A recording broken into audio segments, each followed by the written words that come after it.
Good morning. It's time for coffee and Cursey words on a Wednesday. It is the last stream for me of 2021. And I say that and watch something go off the rails. And then I'm like, y'all, I'm stuck in the house anyway. We need to just mount up and ride. It could still happen. I intend for this to be the last stream of 2021. We've got a lot to talk about today, but biggest thing is leaving room for questions because A, it's the end of the year, B, it's time for a chat, C, after the members only Zoom call last night, we talked a lot about kind of ABC. I've gotten a lot of questions about doing that. So I'm going to leave. I always say this, and then it's like, oh my God, it's 3 hours. We have no time for questions. But I've limited our content for today so we can do questions at the end. But we will be talking about what's going on with these juries. We will be talking about the truck driver in Colorado whose sentence is being reconsidered, and then into the cases that we covered in 2021 and your questions. So buckle up. Let me know where you're coming from. I have coffee in my new mug. I love that A, this is 20 ounces. B, it's a little easier to drink from than my tall cylinder one.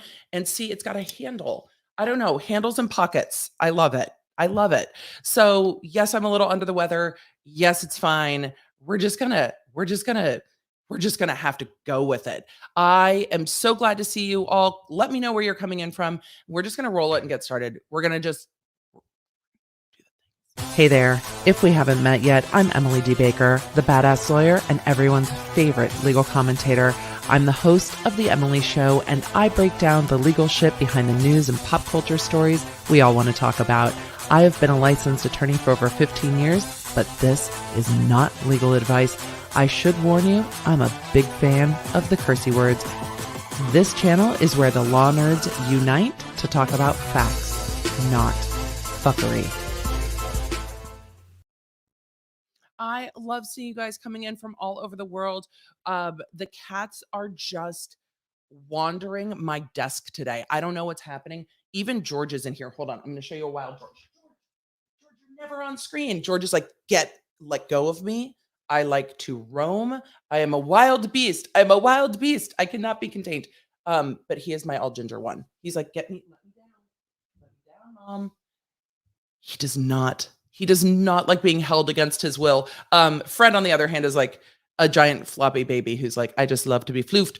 George is like, I will sit next to you and you will be allowed to pet me. You can pet me 4 times, maybe 5, and then I will let you know if I am done. He likes to be human adjacent, but he does not like to be controlled. He will not be picked up. He will not be told what to do.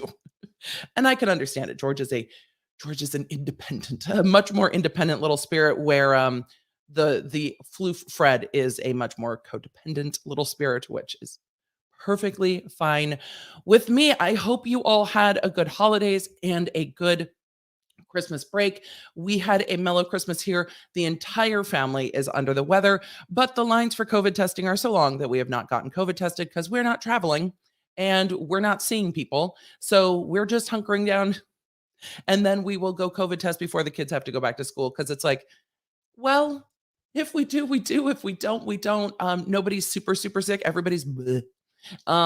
Though it feels like almost everyone I follow on social media has tested positive in the last week. But the lines here are so long, and I think it's people trying to fly home. So that's what's going on over here.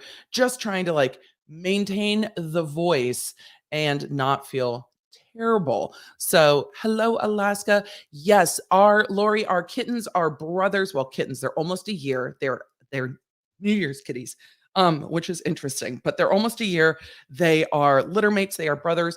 When we lost both of our cats, we had my paw nerd talk with Emily. My beloved 17-year-old cat, Albus, passed before we moved, and we decided when it was time to get pets after we got settled and moved, that we wanted to get 2 paw nerds from the same litter, because we do have 2 kids and 2 adults. And if one cat picks one human, I didn't want my kids to feel left out. So yeah, that was part of it. And there's something so much fun about having brothers and having the space to have 2 cats comfortably. So that's what we chose to do. Janika, hello. Oh, it's so hot. It's so good. I found your channel last year when you covered Halo, the Halo beauty suit. Oh, we're going to talk about Halo today. Thanks to you, I finally decided law school's for me. Get it, girl. Congratulations. Please keep all the law nerds posted so we can cheer you on for the next 3 years. It is going to be great. Congratulations. I know we have a lot of law students and new law students in our community. And if anyone's new to our chat, go ahead and put a 1. Our mods follow my rules to keep our chat a really wonderful place to be on the internet, to keep it a fun place to be on the internet, and to make sure that I don't get distracted. I am an ADHD creator and I try to not get super off topic. It happens, I tangent, but I try to minimize the things that make me tangent. And what else? So we do have some chat rules because it keeps our chat just a lot of fun and makes the law nerd community really special, because the law nerds all just want to have a chat and talk about the facts, and sometimes have a giggle about the fuckery, sometimes rage against the fuckery. It just really depends on the topic, because sometimes the fuckery can be silly and sometimes the fuckery is like, no. In a way of housekeeping, there is a new episode of The Emily Show, which is my podcast. I'm going to be sharing some of the, I don't know, the numbers that the podcast has done this year, because it's because of y'all. The podcast has been trending on charts across the world, which is incredible. So I'm going to be sharing some of that with you. But there's a new audio episode up today about Astroworld. The video version of that will be up tomorrow. The thing I learned, I'm going to give you a sneak peek of one of the biggest things I learned from doing that, like my key takeaway. Congress is now investigating Live Nation as well. They've asked for a bunch of essentially discovery. And one of the things they asked Live Nation to clarify was reports that Live Nation, who was the like concert promoter of Astroworld, that Live Nation has not paid their temporary employees that they hired for their concert, their part-time employees, throat. And not only have they not paid them, they are withholding their pay. This is alleged. These are reports that Congress is investigating, that they are requiring employees to sign new employment contracts. The last ones were from 2018. New employment contracts that have a broad waiver of liability provision in them. What? What? What? What is that?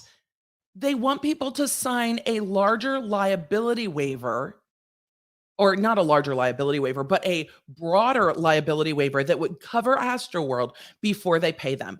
If all of you are like, it sounds like you can't do that. Correct. Correct. So Congress is like, hey, what are you doing? You can't do that. So that is one of the big takeaways, was this letter from Congress investigating. And I also went into the Travis Scott interview with Charlemagne the God, and more of a conversation, but wow. So that is some of the takeaways from what's going on with Live Nation and Congress. Congress didn't hold back in their letter. They're like, let's talk about all the other shit you've done, Live Nation. Let's talk about it. Do you know what they didn't talk about, though? You know what Congress didn't talk about with Live Nation? They didn't talk about the fees. Congress, let's talk about the fees. Let's talk about that. Let's talk about a $100 concert ticket costing like $300. Let's have a chat about that. Maybe, just maybe.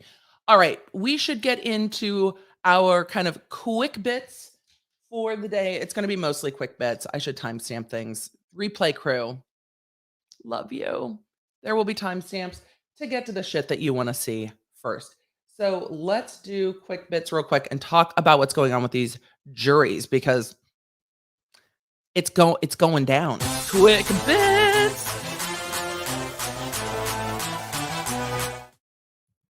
So the juries are still out in the Holmes case and in the Maxwell case.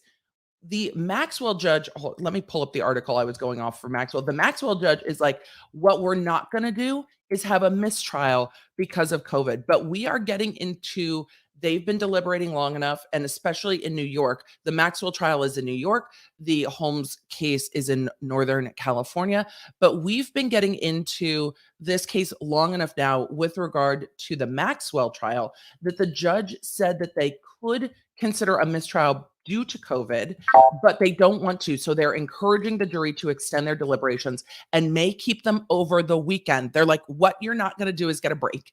What we're going to do is deliberate. So here's what the possibilities are with the Maxwell verdict. And I am still trying, if you see me like looking, I'm still trying to pull up my notes because I thought I had them up and we're professionals here. And sometimes they are, sometimes they're not. Just sometimes it just I was focused on making coffee this morning. And most days that's my excuse. I leave things to the last minute. It's literally one of my worst traits. Sometimes when you're ADHD, you just need the adrenaline of running late to get you moving. I don't know what that's about, but it's true. So, coffee and cursey words today. Why is this not things are just not pulling up. Anyway, so we're just going to tell you from memory because professionals. So the judge is encouraging the jury to stay through the weekend, to stay longer in the evening. This jury is not sequestered, but the judge might sequester them and quarantine them. So the judge could do that, and sequester them and quarantine them so that they can come to a verdict. Here's the other thing that could happen because the judge is like, this might have to be a mistrial. But there were lots of interruptions due to health in the Robert Durst case. I don't think mistrial is the only option. I think the judge has some other options where the judge can say, hey, we're going to resume in 2 weeks and we're going to have you sequestered and that kind of stuff. So we will see, but the judge has definitely been putting, in the court world, we say the fear of God. The judge has been putting the fear of God into this jury, saying, what we're going to do is come to a verdict. I don't know if that kind of pressure on a jury is undue, but given the rising levels of Omicron in New York, the court also has an obligation to try to keep court staff safe, to try to keep the defendant safe, and to try to not just rampantly spread the vid throughout the court. So the judge warned yesterday that the swell of the vid cases in New York could result in a mistrial because of the quote astronomical spike, they said, of cases in New York City, which from everyone I know that lives in New York seems to be what they're experiencing too. But the jury said, our deliberations are moving along. We are making progress. We are at a good point and would like to end today at 5 p.m. This was yesterday and continue tomorrow morning at 9 a.m. So hopefully there will be a Maxwell verdict today. Now, Maxwell is charged with numerous counts. 3 of them are counts of doing the things. 3 of them are counts of conspiring to do the things. But what you can get is split verdicts, which is different than a hung verdict. A hung jury, and we don't have a better name for it, but a hung jury is where they cannot decide. They have to come to a unanimous verdict. 12 have to agree one way or the other. And if they can't, if they are split in guilt or innocence, or it's not really innocence, in guilt or not guilt, truly, if they are divided in that, if there's 5 and or 6 and 6 or whatever, 11 and 1, whatever grouping it is, then there's no verdict reached. But a split verdict is where they find guilt on some counts and not guilt on other counts, instead of guilt on everything or not guilty on everything. So that could happen for sure. So let us continue on with the Holmes case and what's going on with that. So let us resume with Holmes. I should just swoosh because this jury's been out a while too. Now they did take a break. The Holmes case has had more breaks. It's been going. I feel like the Holmes case has been going on half the year. It's been going on since September in trial. It's if we have a Holmes verdict by the new year, I will be shocked. I talked with ABC about the Holmes case a bit. I was kind of bummed none of the Holmes stuff made it in. I feel like it's a fairly significant trial, but it also is like regional and public interest, and then the public interest in the Holmes case tends to be by people who are interested in technology and interested in kind of the startup world. And I guess it's not as broadly appealing as some of the other cases. And when we get into that, we will do that. So let us see what it says with that. Notes, no, it's just nothing is happening today. This is why most people are like, I don't feel well, I'm not streaming. It's all right. I'm still streaming. So let us continue on. Um, I'm surprised that the Holmes verdict hasn't come in yet. I really, really am. But here, we're going with NPR's story on this. Let us just hold on. Let me try to get some of these ads out of here. I like that a lot of the news outlets I use have started having audio access on all of their news stories. It's really nice for those of us that reading is a challenge. All right, I should swoop. Did I already swoop? I don't remember. This is how it's going to be. This is how it's going to be today. Let's talk about Elizabeth Holmes. I'm surprised again that this jury is not back. This case did go on for an extensive amount of time. The jury asked for Elizabeth Holmes's recorded phone call with investors where she, according to the testimony, made quite a lot of statements regarding whether or not there were contracts with military, whether they had contracts with prescription pharmaceutical companies and things like that. So there is quite a lot for them to parse through. And it's very interesting because with this, Elizabeth Holmes testified, and the jury is the finder of fact. And if the jury determines that they believe her, then the jury could say, look, she was relying on those to tell her what it was. She was reporting what was being told, and she did not intend, the intent is the big part. She did not intend to defraud because she believed what she was being told. And so she wasn't intending it. However, you also have her manipulating documents, and she admitted to that on the stand, which gave the impression that Theranos had contracts they didn't have, which could have easily led investors to make the decision to invest based on those representations that were not true. Also, we have a situation where she was telling people everything was being done, and this is what I think kind of the kicker is for me if I was presenting this case. One of the big things on this is she was telling everyone everything was being done on the Theranos machine, right? So everything's being done. I gotta move this mic. Everything's being done on this small little machine. It can do everything.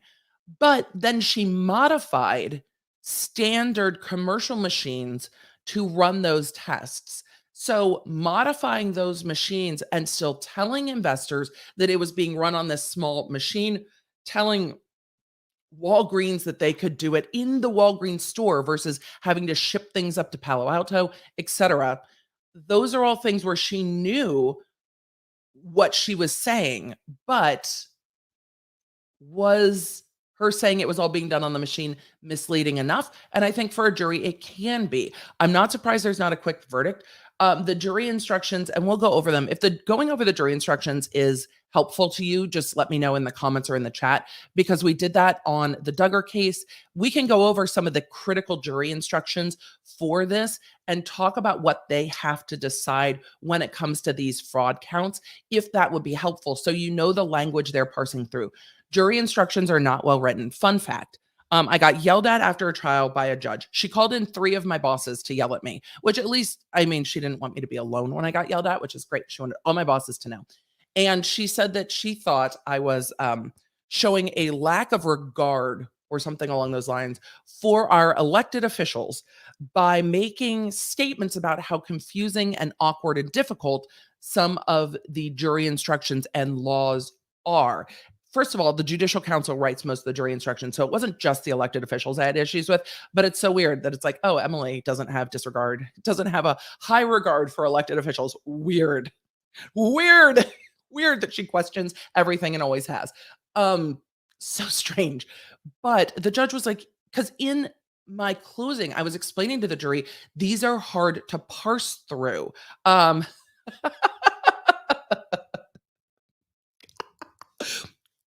Why, yes, Lori. The judge did have a Darth Vader hairdo and very large glasses. Though the glasses were always fabulous, but the Darth Vader hairdo was not good. I think I can actually get into character with this. My glasses are not quite big enough or gold enough, and I do not drive a Bentley. But Miss Baker, you are showing an utter lack of regard for elected officials in your closing arguments by saying that these jury instructions are complicated and complex.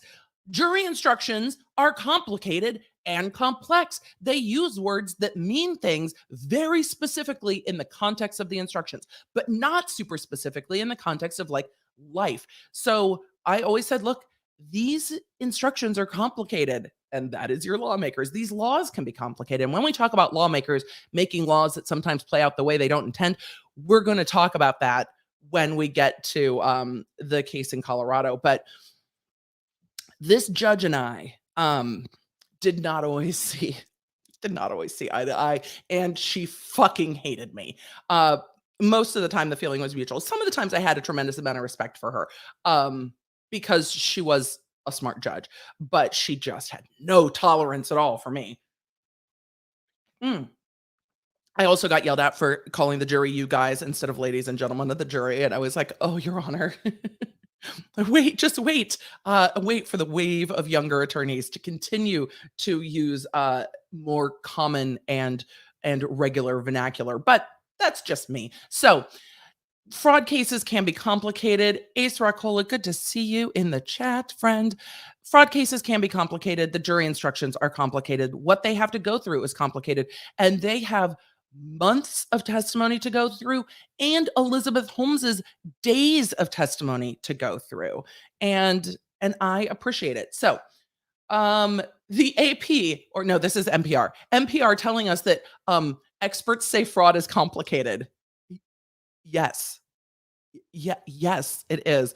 UAF is saying, I'm waiting for the homies listen up era in trials. I think idiocracy has shown us where trials got to in idiocracy. I hope we don't get there that way, but you know, but you know.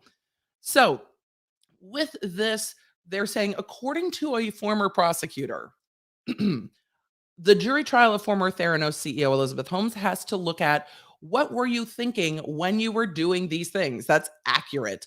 And that's really hard to get to. Who, which former prosecutor are they quoting? At least quote the person. Um, where, I don't know. AP hide caption. I don't know. Oh, it's quoted twice, according to a former prosecutor. Well, that, I mean, as a former prosecutor, I also concur in that statement. What was Elizabeth Holmes thinking? And do they believe her when she said what she was thinking?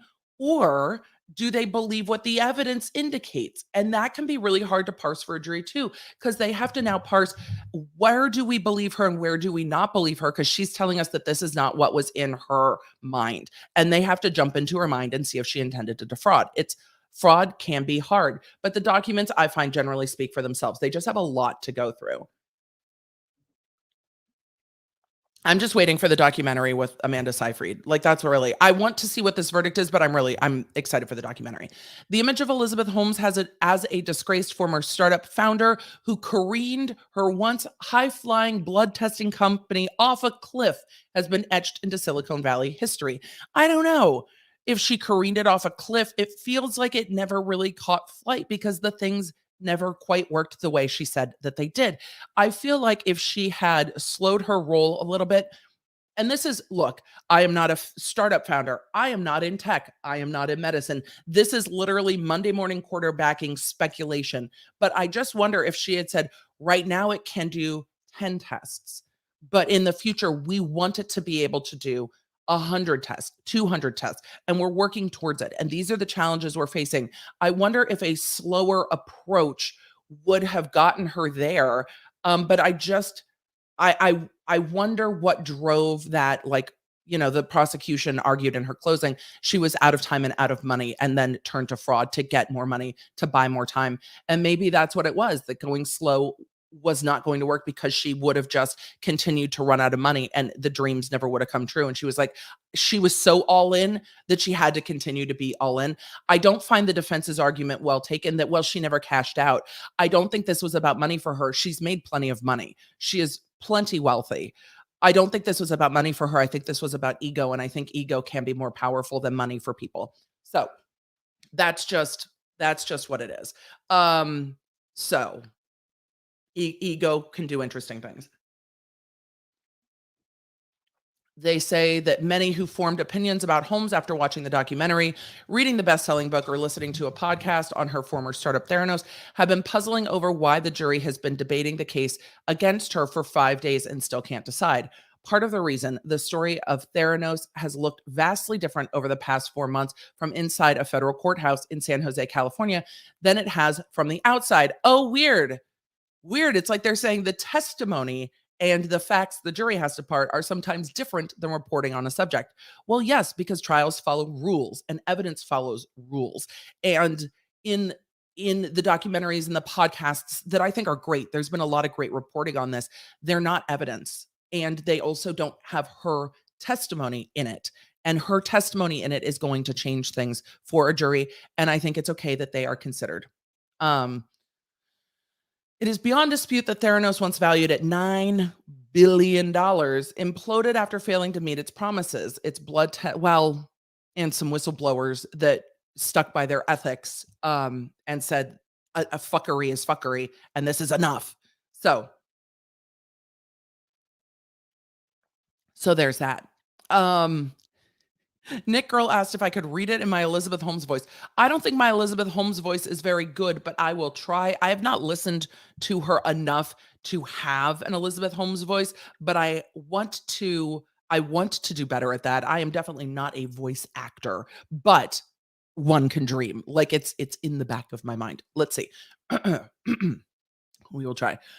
It is beyond dispute that Theranos, once valued at $9 billion, imploded after failing to meet its promises. Its blood tests were often secretly conducted on third-party commercial blood analyzer machines, unbeknownst to investors and patients who assumed that the company's innovative device was doing the processing. They didn't assume that. She let them believe that. She led them to believe that. They didn't assume it at all. Yes, Aries Rainbow Child, both the Dropout podcast and the Bad Blood podcast, I think are fascinating. You guys are saying not too bad. Okay, good. We're gonna keep going. All right, good. I appreciate it. I need the external validation, so I'll take it. Let us continue. And when the results did come back, patients reported inconsistent, flawed, or flat out false results, but no one should have to say goodbye too soon. Far less clear is what was going through Holmes's mind when she touted the capabilities of her so-called Edison devices. I mean, ego. Or what she was thinking when she spoke to investors about Theranos' work with the military. Investors say they were left with the impression that Theranos was on the cusp of deploying its technology on the battlefield. They were left with that impression because she made that impression.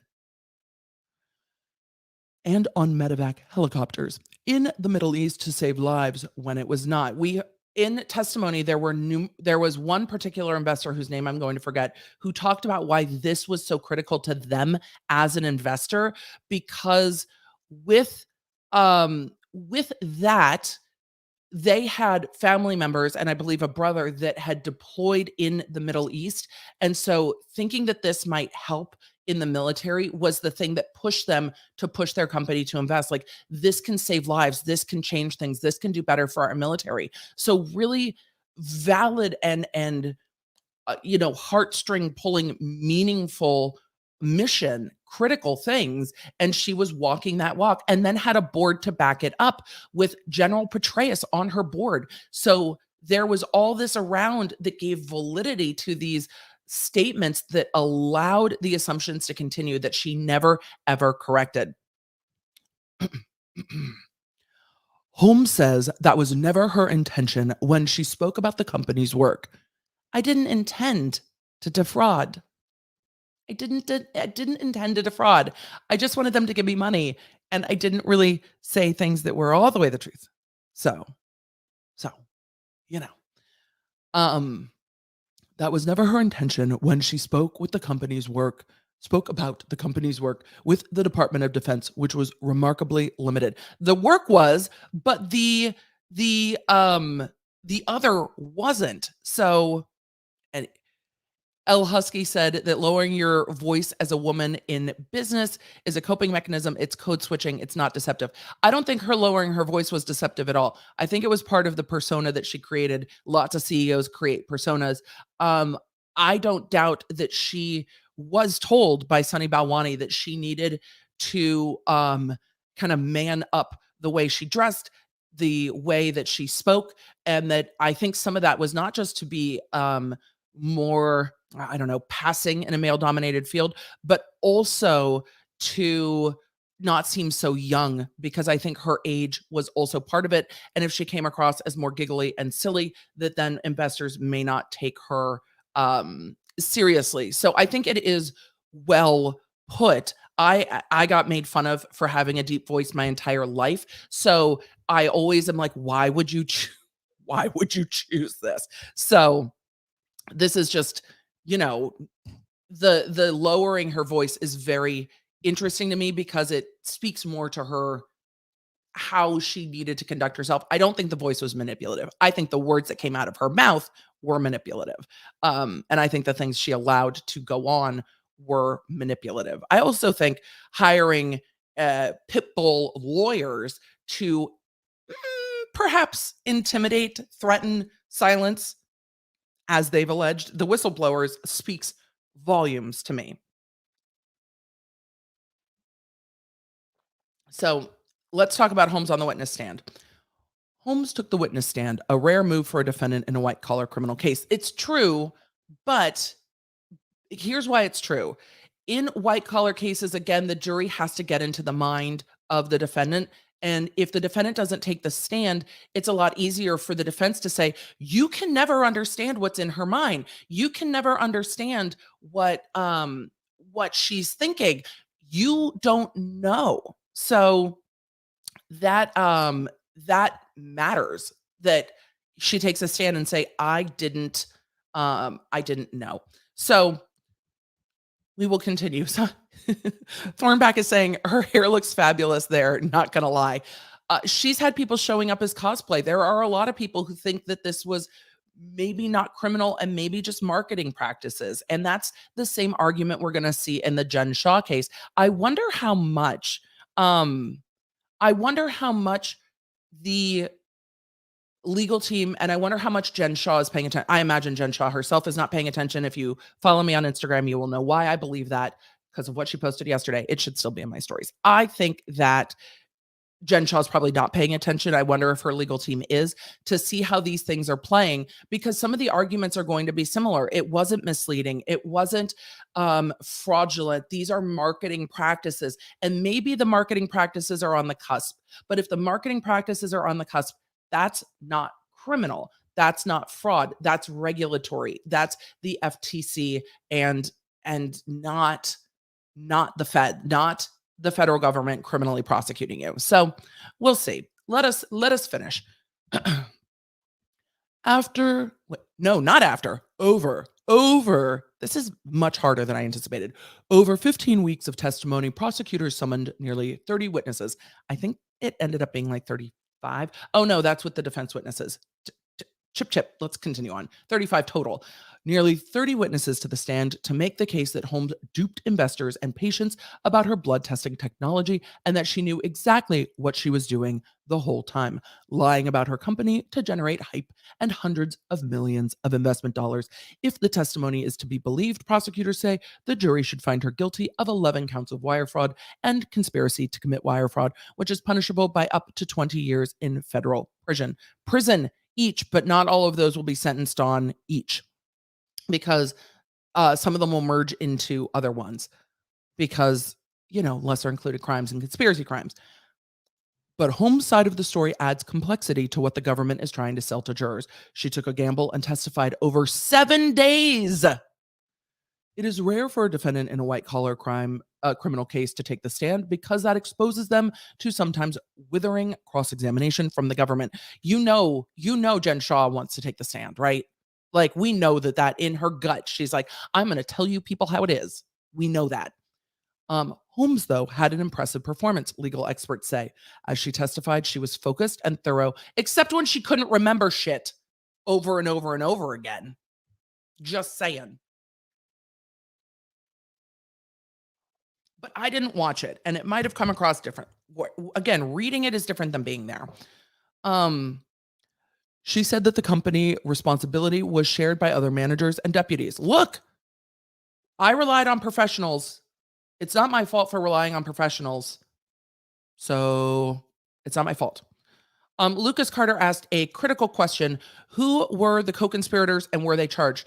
The only other individual charged was Sunny Balwani, the COO of the company. They were charged.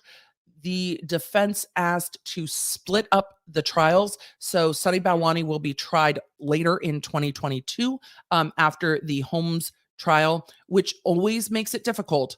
It makes it really difficult for prosecutors. Splitting the defendants allows this empty chair, and I talk about it in the podcast episodes where I talk about it. It leaves this like empty chair argument of like the defense standing there going, okay, the person you're looking at with the glorious hair, that person was in a relationship with someone that was like 11 plus, if not more, years older than them, that was savvy in business, that told them what to do, that was pulling the strings, that was the Svengali of it all. That person, that empty chair, that one over here, that person did it. But you can't hold her responsible for what some other dude did. That's all on him. You're not here to judge him. You can't judge her for what he did. And then she's going to tell you about the relationship.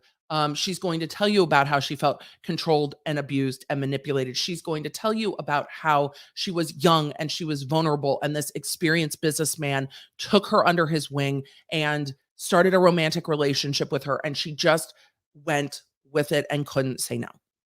So that's a hard defense for some jurors to overcome because they're going to be like, well, yeah, what about the other dude? And was she really the one at fault? Or was she just believing what she was told? Was her intent really to defraud or was her intent to trust those around her? So,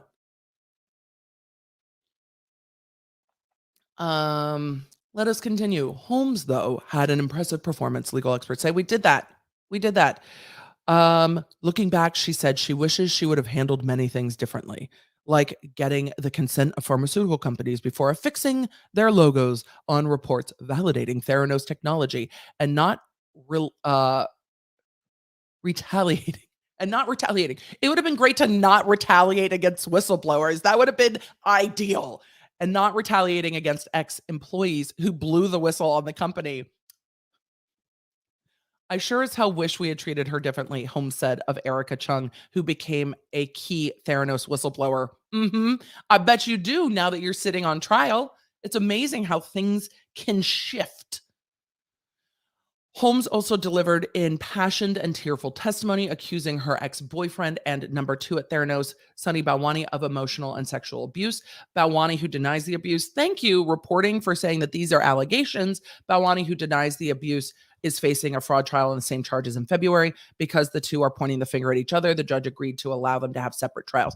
It's always better as the prosecutor if they're pointing the finger at each other in the same trial because the jury hears like all of it. Though sometimes you can do it with split juries. So you have like a Balwani jury and a Holmes jury and some testimony one hears and some testimony the other hears. And if the judge saw this is the way it was going, I don't know how you would do a high profile dual jury in the time of COVID where everyone can actually see the people who testifies. I don't even know how you would do it. So I'm not surprised that the judge granted the separation of the co-defendants.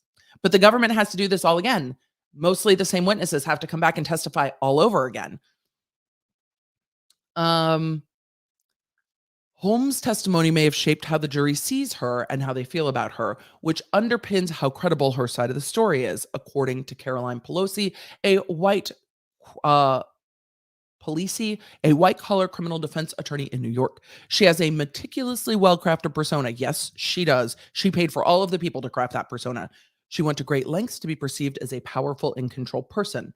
We saw a softer side of her, and I think that that's calculated. It feels very like Hunger Games. You know, where are the little girl dresses? They're gone, bitch. But this is the softer side of Elizabeth Holmes.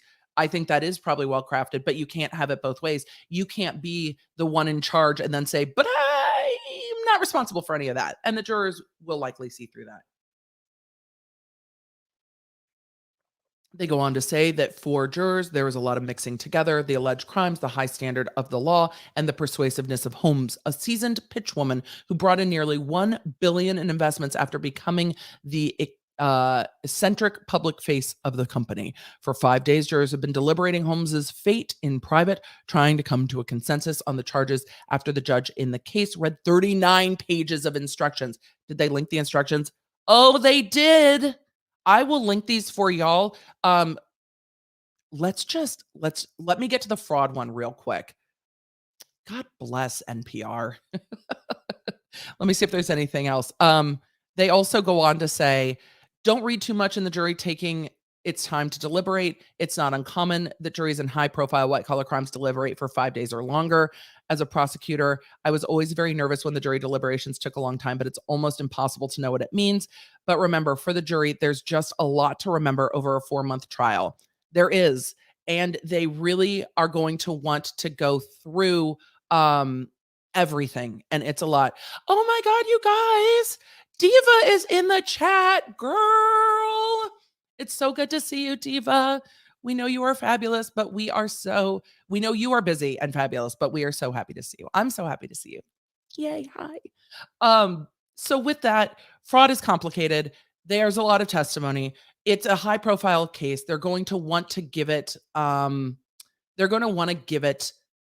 weight that it deserves. So let me look at just the instructions on the crime, defendant's connection to the crime. Let me look at just the ones because we don't need everything else. I will link this article so that you guys can get these jury instructions too. Let's see if I can just go to the original PDF. Glorious NPR. Thank you. We can just make this bigger. And I'll just go to the ones that matter for our purposes and talk about what they say because jury instructions are helpful. Direct and circumstantial evidence. I love that jury instruction. It's really good and it helps people understand.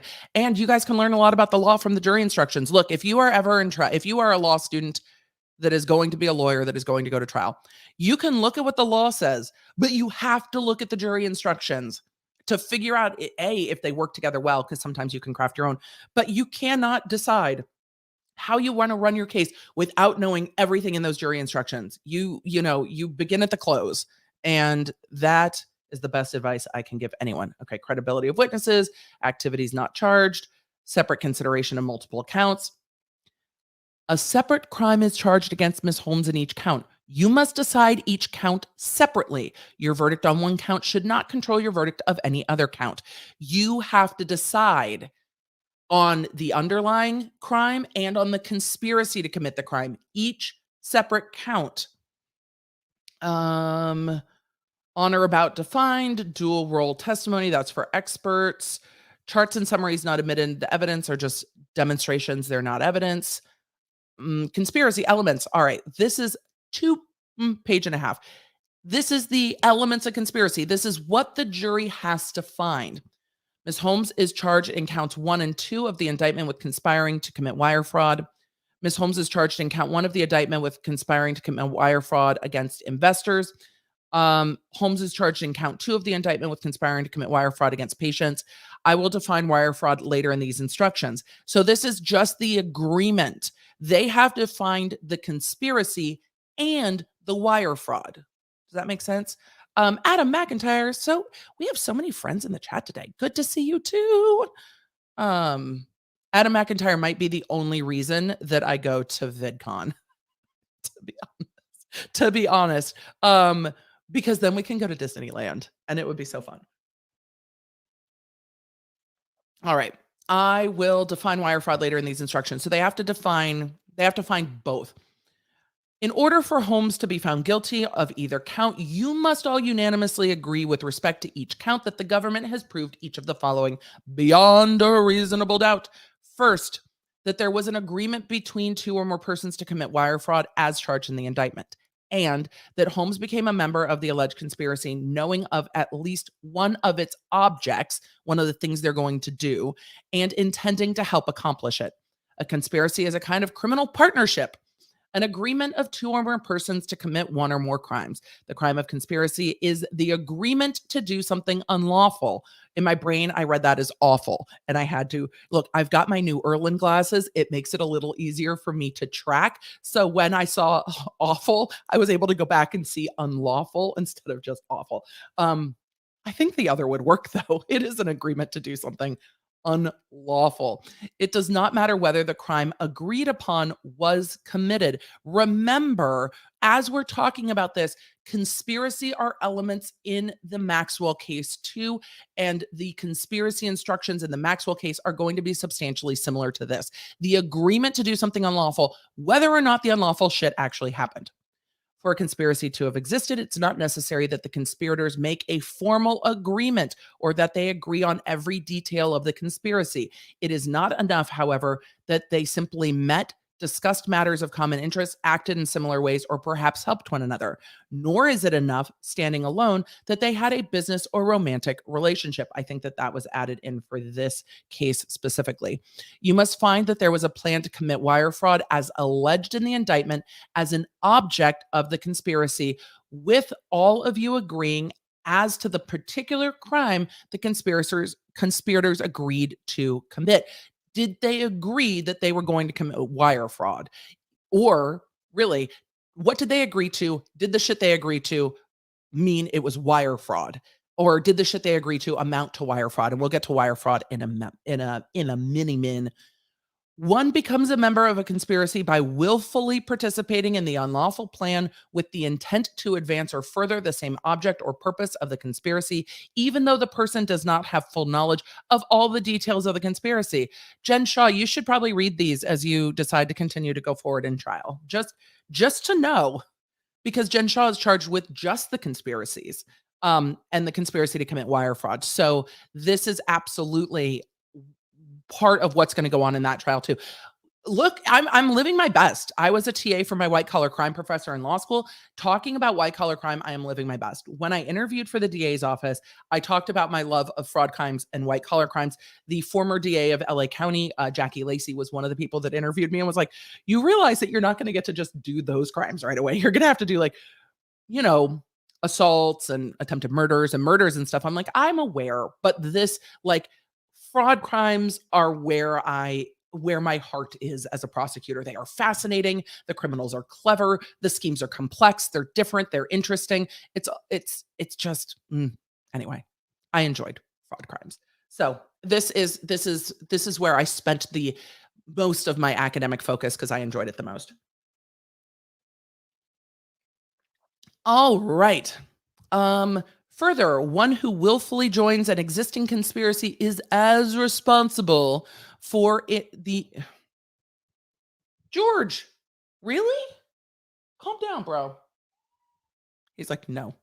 I'm distracted by you trying to get into my closet. It's closed. Furthermore, one who willfully joins an existing conspiracy is as responsible for it as its originators. On the other hand, one who has no knowledge of a conspiracy but happens to act in a way which furthers some object or purpose of a conspiracy does not thereby become a conspirator. So, like, if you have a bunch of kids, I'm not saying this is unlawful, it's just a rough analogy. If you have a bunch of kids that decide to go toilet papering in the neighborhood, it can become a crime. I prosecuted some of this in juvenile, but it's only because they did like tens of thousands of dollars worth of damage. But you have a group of kids that are like, we're going to go toilet papering and like egging houses. Didn't Justin Bieber get arrested for egging a neighbor? Anyway, we're going to go do that. And then they ask like an older sister, hey, you're at the grocery store. Can you bring us back toilet paper, we're in a panini. We want to stock up. May your toilet paper be plentiful. Can you bring us back 2 packs of toilet paper from Costco? And the older sibling or parent or whoever is like, yeah, sure, has no idea what they're planning to do with it. That person's not going to be part of the conspiracy because they provided the things, right? And the thing they're providing is not illegal. It's toilet paper. So but the ones who agreed, who are like, we're going to go toilet paper, we're going to bleach a lawn, we're going to draw on the driveway in mustard, which by the way stains, who knew? And I'm not speaking from personal experience, but maybe statute of limitations is well past. And this is what we're going to do. Those who made that agreement, were the acts unlawful, would be the co-conspirators. So, similarly, a person does not become a conspirator merely by associating with one or more of the persons who are conspirators, nor merely by knowing that a conspiracy exists. So, if a friend's like, I'm not meeting up with y'all tonight, and they're like, but we're going toilet papering, we're going to egg this house, it's going to be great. That person's not a part of the conspiracy if they're like, no, I'm not. What I'm not going to do is do all that. Hopefully that analogy makes sense. I imagine that in a high profile criminal fraud case, that's not the analogy the prosecutors are using to help define, you know, fraud and conspiracy. But you guys know me. Selena Rosa is like, bleach the lawn. Why would you do that? Oh, we're just having a story time type of day. I prosecuted a case in juvenile where a young girl and her family were out. Now, I was bullied growing up, so maybe I take things a little more personally, but her and her family were out of town for like spring break. And this group of kids from the school went to her house and toilet papered, egged, ketchup and mustard the side of the house, which stained all of their stucco because they were gone for a week, and bleached the word cunt into the lawn. And they had to rip up the lawn because it killed the lawn. They couldn't spray it off. It did, I think, like $30,000 or $40,000 worth of damage to the house. I I think the kids were trying to be mean. I don't think they realized how much damage they were going to do. They weren't breaking windows, they weren't doing that kind of stuff, but bleached they bleached letters into this girl's lawn when she got home. It was just awful. And the parents were like we don't even know what to do. Like, this is horrible. So they were gone for a week. The house stunk, and it stained all of their stucco. So they had to like re-stucco their house because they had written stuff that stained the home and stained the driveway and stuff like that. So just not that I look, our swim team used to have slumber parties in high school, the girls' swim team and the boys' swim team. And we would have toilet papering raids between people's homes that carried on through me being a senior. It often ended up with us all having squirt gun water fights or spraying each other with hoses in the middle of the street at 3 a.m. And we didn't ever intend to do damage. It was always meant to be funny. And with the girls, we were always trying to figure out which house the boys were at so that we didn't toilet paper the house where they were staying. We got the other houses and vice versa. It also ended up with pumpkins in driveways and doormats being stolen, and times were simpler before social media, and this is what we all did in high school. So we didn't realize one of the guys on swim team and water polo, his parents had a kind of freshly repaved driveway, and we had drawn like McLovin style dicks all over the driveway in ketchup and mustard because we thought it was hilarious to draw like giant, I'm blanking on the name of the movie, Superbad, giant like Superbad style dicks all over the driveway. Thought it was hilarious. There's a lot more to this story that I'm not going to get into tonight. Maybe on a members only live we'll talk about the rest of the story. But we didn't realize that the mustard would stain the driveway. And so they power washed it. They brought people out to power wash it, stained all of these yellow dicks into the driveway. We were mortified. I think all of our parents pitched in to help them lay the driveway because they had to literally like jackhammer out the concrete and relay the driveway.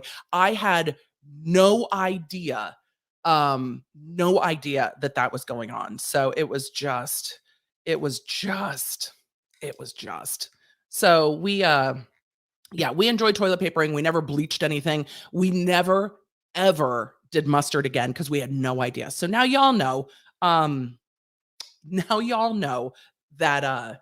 that mustard stains.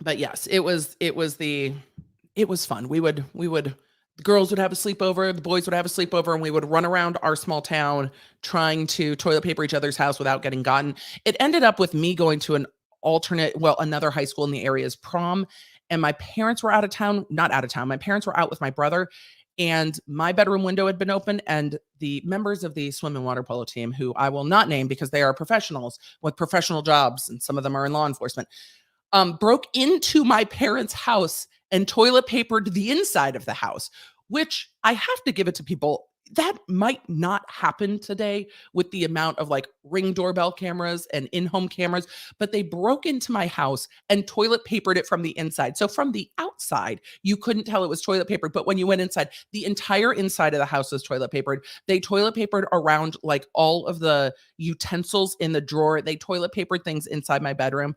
Like it was part annoying, part endearing. And my parents were like, "Oh, what the fuck?"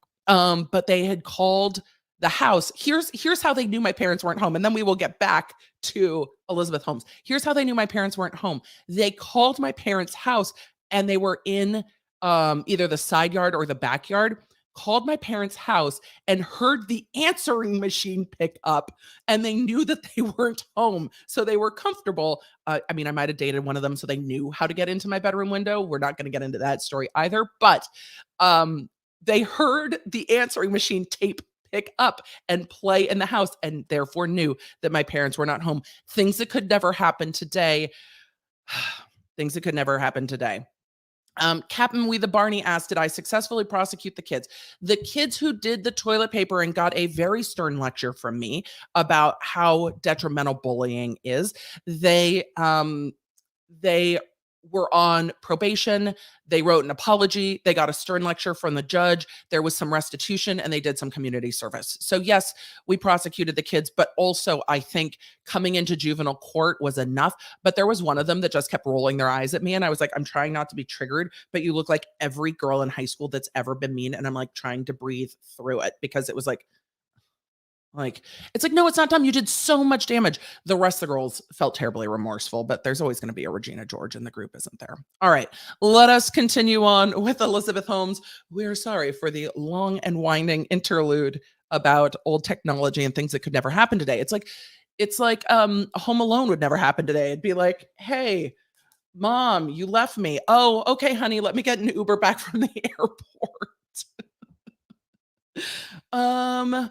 Conspiracy, knowledge, and association with other conspirators, that Holmes directly conspired with one or more, that Holmes had reason to know the other conspirators were involved. I mean, this is Sunny Balwani as the co-conspirator.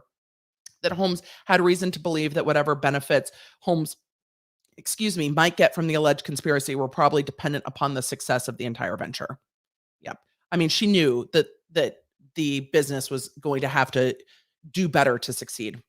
Jury instructions number 19, conspiracy, liability for substantive offense committed by co-conspirator. First, a co-conspirator committed the crime of wire fraud as alleged in the count. It could be her that committed it. It could be someone else. Second, the co-conspirator was this is just about the liability of co-conspirator. Just kidding. There will be another instruction. Keep reading, Emily. That the co-conspirator was a member of the conspiracy, that the co-conspirator committed the crime. So if they find that she didn't commit some of the substantive wire fraud, but that Sunny Balwani did it, they can still find her liable for it. And that Holmes was a member of the same conspiracy.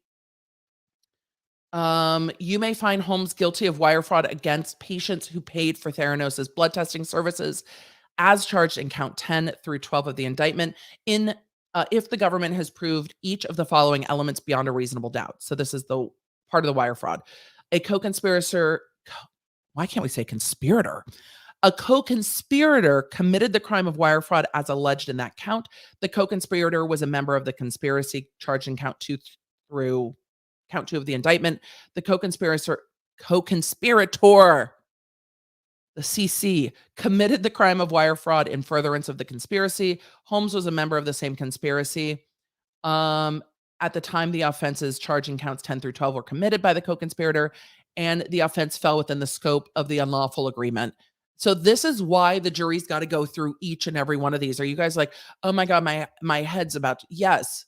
each and every one of these and probably refer back to the jury instructions a lot. This jury asked to take the jury instructions home, and they weren't allowed to take the jury instructions home. So we know that they are going through this 39 pages of instructions quite a lot.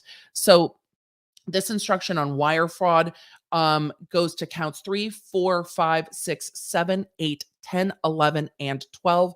And it goes through count 3 in connection with a wire transfer of 99,000. So this goes through each financial transfer and which count they go to and on which date they happened. Holmes is charging count 10 through 12 of the indictment with wire fraud against patients who paid for Theranos' blood testing services. In particular, in count 10 with wire fraud in connection with a wire transmission of patient ET's laboratory blood test results. So in some, it's the money transfer that's the wire fraud, and in some, it's submitting or transmitting the test results. That's the wire fraud. Holmes is charging count 12 with wire fraud in connection to a wire transfer of 1,126,000, etc. In order for Holmes to be found guilty of each count of wire fraud, you must unanimously agree with respect to each count that the government has proved each of the following elements. So they have to go through each of these transactions by itself. They have to determine each count on its own. Each of these transactions that are laid out here, God, wouldn't it be nice if they just bullet pointed them? Each one, and then apply these elements below. And so that, when it's like, why is it taking 5 days? Well, it's because of this and this and this. They have to go through this with each and every single of these counts. Element number 1. Ms. Holmes knowingly participated in, devised, or intended to devise a scheme or plan to defraud, or a scheme or plan for obtaining money or property by means of false or fraudulent pretenses, representations, or promises. If that sentence feels like a lot, it's because it is. So the jury has to talk about what is participated in, what is devised, what is intended to devise, what is the scheme or plan to obtain money or property. What are fraudulent pretenses, representations, and promises? That one's probably the easiest. A scheme to defraud is a deceptive scheme to deprive a person of money or property. Deceitful statements of half-truths may constitute false or fraudulent representations, which is going to be key for this jury if they find that these allusions were part of the... She doesn't have to directly lie. You can make allusions to things that can be the lie. Second, the statements made as part of the scheme were material. Statements are material if they had a natural tendency to influence or were capable of influencing a person with to part with money or property. This is an easier element, I think. Did those statements have a natural tendency to influence, or were they capable of influencing? And you heard a lot of the investors saying that they were in fact influenced. Third, Holmes acted with intent to defraud. This is going to be the hardest part. Let's talk about intent. That is the intent to deceive and cheat. The intent to deceive and cheat is the intent to deprive someone of money or property by means of deception. Does it feel like a definition that goes in a circle? Maybe. Fourth, Holmes used or caused to be used an interstate wire communication to carry out or attempt to carry out an essential part of the scheme. The wire itself need not be false or misleading. Was money transferred? That's going to be an easy element. In determining whether a scheme to defraud exists, you may consider not only Holmes's words and statements, but also the circumstances in which they are used as a whole. A wiring is caused when one knows that a wire will be used in the ordinary course of business, or when one can reasonably foresee such use, which is literally like any internet transmission. It need not have been reasonably foreseeable to Holmes that the wire communication would be interstate in nature. Like, who knows where those wires go anyway? Rather, it must have been reasonably foreseeable to Miss Holmes that some wire communication would occur in furtherance of the scheme, and an interstate wire communication must have actually occurred in furtherance of the scheme. An intent to defraud is an intent to deceive and cheat, that is, to deprive someone of money or property by means of deception. This jury instruction is going to be the most critical jury instruction. What is the intent? Then they go with good faith. You may consider whether Ms. Holmes had an honest, good faith belief in the truth of the specific misrepresentations alleged in the indictment in determining whether or not she acted with intent to defraud. Did she believe her own bullshit? Did she believe that it didn't work? Did she believe that the reason she didn't tell investors that they weren't all being done on the Edison machine is because it was a proprietary secret, that she is the most clever person in the room, that they figured out to manipulate these other machines and just not tell anybody about it because they were protecting trade secrets? Or was it to protect the investments coming in? So it is a mitigation to the intent element, and the jury's going to have to square good faith with intent. And because she testified, they have a lot to talk about with that in jury instruction number 22. Knowingly defined, we're not going to go through. Knowingly, aiding and abetting, we're not going to go through. Scheme to defraud, vicarious liability. This is going to be a very thick instruction, and they are going to have to go through whether she is responsible for what someone else did, what the co-conspirator did. And so is she vicariously liable for that, which we are not going to go through. I'm just letting you know it's there. Wire fraud, alleged victim's conduct. An alleged victim's negligence is not a defense to wire fraud. So here's why this matters. If the investors were savvy investors, which they all were, if the investors were savvy investors, shouldn't they have known that this was too good to be true? Shouldn't the investors have vetted this better? Weren't all of these millionaires in a position to do better? It doesn't matter for this, because the investors or the patient's negligence is not a defense to wire fraud. You have heard evidence regarding investors' processes for deciding whether to invest money in Theranos. You are to consider this evidence to the extent it helps determine whether Ms. Holmes made false or fraudulent pretenses, representations, or promises as part of a scheme or plan to defraud. You may also consider this evidence to the extent that it helps you determine whether the statements made as part of the alleged scheme were material. That is, whether they had a natural tendency to influence or were capable of influencing a person to part with money or property. So this is all part of what they're considering, which is why I'm not really surprised. They go on to the success of the scheme is not necessary for it to be criminal. Like, you could still get nothing and still go to prison. Alleged violations of regulations and industry standards. Duty to deliberate. This is the jury's having to actually have a conversation. One person can't sit there and be like, nah, I'm not participating in any of this. Conduct of the jury and consideration of evidence. It tells the jury how to go through things. Use of notes, how they're allowed to use notes. Consideration of punishment. They're not allowed to consider their punishment. Verdict forms, et cetera, et cetera. So those are the jury instructions. I went way longer on this topic than I thought I would, and all of you hopefully are like, yes. Thank you. We're going to talk about Colorado, and then we're going to talk about other things. I wandered into stories today. It was meant to be a chill stream before the new year, which is why I was answering questions interspersed. So let me pull up my notes on this. I will share this NPR story. I'm going to share it in the chat, and then I will connect it. I will connect it in the description right now, because if I don't do it right now, I will totally forget. How am I already? Oh, me, how am I already demonetized? Oh, you dropped the see you next Tuesday word. That's how. Have you already forgotten what you've said, Emily? Yes, I have. All right, let me go and tell YouTube that it's fine. It's all for educational purposes. Because, we need to tell juveniles that sometimes the decisions they make as juveniles could be criminal when they do a substantial amount of damage.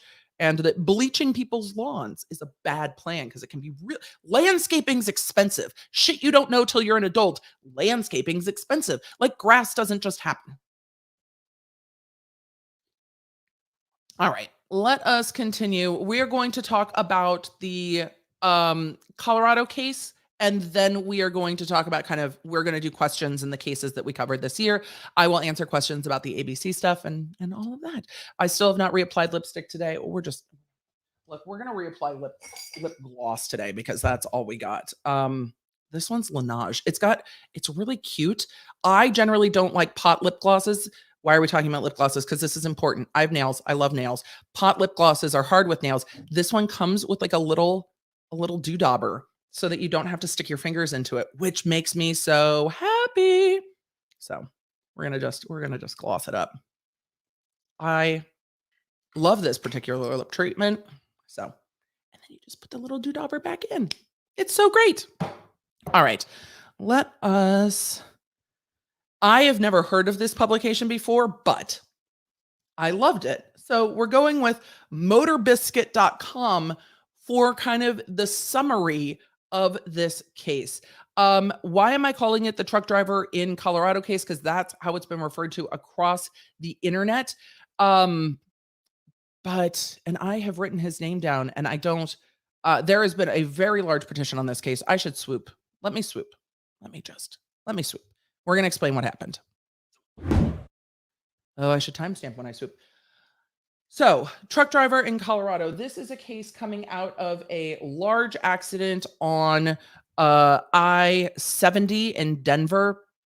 It was a 2019 accident where a truck careened into traffic, and we are going to talk about the sentencing. The court is reconsidering the sentencing, which is why we're bringing it up. And I've seen a lot of confusion about how this happened. So let's get into kind of the facts as shared by motorbiscuit.com.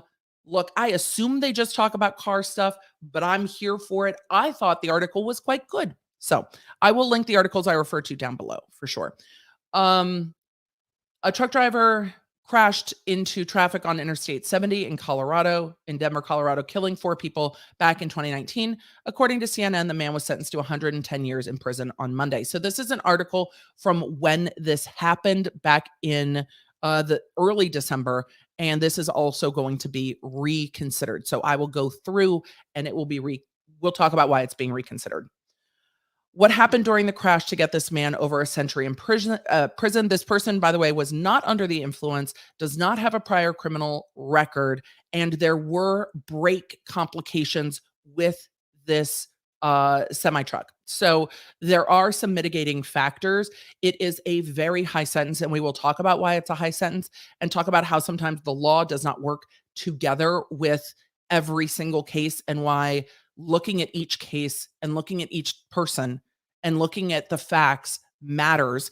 That doesn't mean I'm against mandatory minimum sentences. In a case like Josh Duggar, I'm like, 5 years mandatory minimum. We know there's a floor and we know there's a ceiling, but I think it's appropriate that judges are able to run cases concurrently. So if I'll talk about the facts of this in a second because I've already gotten into the sentencing of it all. If there are, there's 4 vehicular homicides in this because people were killed as a result of this accident. So you will get the mandatory minimum. I believe it's 6 years or 7 years, but you will get the mandatory minimum for each of the individuals that are deceased. Now, a judge can say, and we can make it 10. I'm not telling you what the mandatory minimum is. I've got to go through the article. I don't remember off the top of my head. I'm trying to make numbers round. So whatever the mandatory minimum is by 4 individuals that passed, there are 27 counts total. So if each of those counts has a mandatory minimum, the law in Colorado says that those stack. So if the mandatory minimum is 5, you get 5, and then you get 5, and then you get 5, and you add them up together to get to the end sentence, as opposed to running them at the same time. So you can have mandatory minimums where you can say, okay, 10 years, 15 years is fair. So we'll do 5 plus 5 plus 5. Everything else is going to run at the same time so that you can run things concurrent so that they don't all stack behind each other. The judge is saying that in this case, under the law, that the judge believed they did not have discretion to run them at the same time versus running them over and over and over and over and over. So with that, it's worth considering whether or not the way the law is intended doesn't always play out the way that it should, which again, when you have mandatory minimums, I think you should also allow the judge to choose when it runs concurrent, one after the other, or choose concurrent at the same time, or choose when it runs consecutively. You do this, then you do this, and you do this. There are a lot of horrific crimes that I've prosecuted, that others have prosecuted, where people don't get this much time. So with that, we're going to talk about the facts of this and how we got into this position, because this didn't just randomly happen. Um, there are facts that are specific to this. That said, the facts that are specific to this, 110 still seems high with 4 vehicular fatalities. I think, your 10 to 20-year range is probably not wrong, up to maybe into the 30 realm. The prosecutors are now asking for that 20 to 30 range. At sentencing, the judge said they didn't think that this high of a sentence was appropriate because there's an equitable balance that needs to happen, and the judge thought that this was not equitable. So um they are researching whether they are allowed to deviate down and not run everything after each other, but run some of the sentencing alongside. And I think that that's something that in Colorado they need to look at, because every single count is required to run after each other in 27 counts, because it's not just the vehiculars that are required to run after each other. It's also the additional 23, I think, remaining charges. So let's talk about the facts of what happened and how we got here. That said, I do still think this will be departed downwards. I still think he will be sentenced to less time. I do still think, and there was a period of time where I was prosecuting a lot of a lot of vehicular homicides. They are always sad. Oftentimes the defendants have no criminal history. A lot of the ones I had were alcohol involved, and that is a different situation than we have here. But there are some factors here that the jury specifically considered, because to get to these mandatory minimums, the jury has to make some very specific findings that this law applies. So the jury did decide that these were violent crimes on each count. So that is where we are. Let us talk about the facts. Um, so the driver, wait, who is he claiming?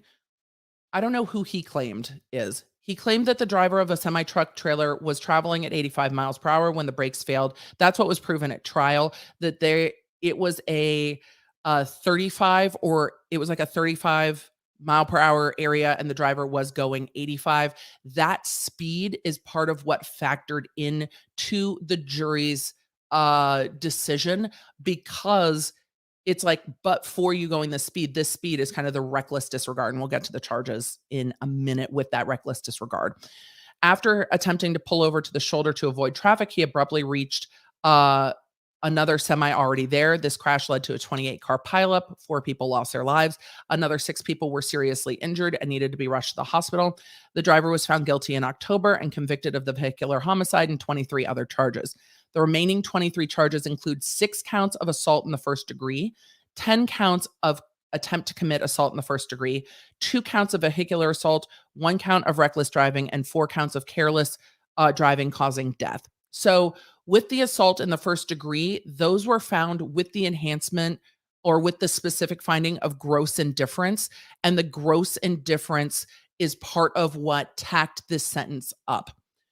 In conclusion, the minimum available sentence for all of these charges was 110 consecutive years behind bars, according to the Colorado district judge. The driver is bound to the mandatory minimum sentencing laws in the state. And again, it's not the mandatory minimums alone. It is the jury specific finding, the mandatory minimums, and then the fact that the mandatory minimums must run consecutively and not concurrently. The truck driver's lawyer pleads his case following a 110-year sentence. Attorney James Colgan, who represents the semi-truck driver, told CNN, there will be an appeal as to the facts and mistakes made at trial. The issue with the appeal will not be the sentencing itself. Under the law, the court was not incorrect. However, the law as written is barbaric and draconian. There needs to be a change in the law. And I can understand giving judges the discretion to not run every mandatory minimum consecutively. This is going to be an outlier case because of the 27 counts. You normally don't see that many people injured. If this were a mass shooting case, though, it would be different, because people might say, you know what, run them consecutively. You have 27 counts of people being injured, 4 counts of people being killed, run them consecutively. It's different when it's a vehicular. The charges would be different. But giving the judges discretion to say the mandatory minimums run alongside versus the mandatory minimums run back to back, I think is appropriate. It's strange to me that Colorado makes it mandatory that they run consecutively, but the um, the law requires it, and the jury did make the specific findings, though the judge did say it should be lower. So Colorado state laws and vehicular homicide, and this is the defendant, Rogel Lazario. The defendant was charged first and foremost with vehicular homicide. According to the Colorado state laws, it's a class 4 felony, which can lead to 2 to 6 years in prison and or a fine ranging from $2,000 to $500,000. The number of years and range of the fines increased dramatically if the driver is under the influence. That was not the case here. So this was an article written before, this was an article written right after the sentencing. I wanted to find where I have another article about the gross indifference, and I am just looking for which one it is, because that's a specific jury finding that led to this sentence being as high as it was. So here, this is from December 27th from Insider. The Colorado DA asked the judge to lower the 110-year prison sentence. Given the truck driver in the deadly crash to 20 and to 30 years instead. Rogel Aguilera-Mederos was sentenced to 110 years in prison this month for a truck crash that killed 4 people. District Attorney King asked the judge to lower the sentence to 20 to 30 years on Monday. Mederos claimed that his brakes failed during the crash, and it seems that his brakes did fail, but the speed was at issue.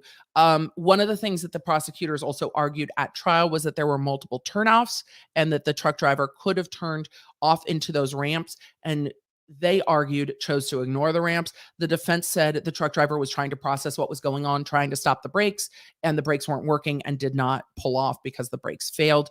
The speed of the thing, though, is the speed so high in a lower speed zone is, I think the cat's just knocked something over, is enough for the jury to find that gross indifference because the speed is so much higher than the speed limit. A Colorado district attorney asked the judge to lower the sentence given for the deadly truck crash to 20 to 30 years instead of 110 years. The 26-year-old truck driver was sentenced to 110 years. We know that. He claimed his brakes failed before the deadly pileup. The Colorado judge, Bruce Jones, said he was forced to have Mederos' sentence run concurrently due to the state law after the jury convicted him on 27 counts on December 13th. The district attorney King asked the judge for a hearing to reconsider lowering the sentence on December 22nd. At a scheduled hearing on Monday, King asked the judge to consider lowering the sentence to 20 to 30 years. The judge cut off the district attorney before she could explain why she wanted Jones to lower the sentence, or why she wanted the judge to lower the sentence, and reminded her that the hearing was meant for scheduling the resentencing date. This is a scheduling hearing, Jones said in court. That sort of stuff is exactly the sort of stuff you ought to be saying with the defendant present, not in his absence. The judge set the resentencing for January 13th. The DA's request to lower the sentence came after Deputy District Attorney Kyla Wildman, who was part of the prosecution, posted a photo of a brake shoe she received as a gift on social media. Interesting. King issued a statement that said Wildman's post was in poor taste and that the brake shoe was not a piece of evidence from this case. That's very odd. Over 4.9 million people signed a petition asking the governor to grant clemency to Mederos. Kim Kardashian also urged the governor to commute the sentence and reform Colorado sentencing laws on Twitter. Yeah, Kim Kardashian also spoiled Spider-Man. So, you know, I've got to take a pause from Kim Kardashian. So here's the thing. Giving judges discretion, I think, is appropriate. Judges are elected. Judges can be unelected in most circumstances, not with like the Supremes and appellate courts, but with your day-to-day sentencing court that impact most of our lives. It's odd to me requiring that the sentences stack versus allowing for discretion, because there are all different levels of culpability. There are levels of criminality. There are levels of crimes.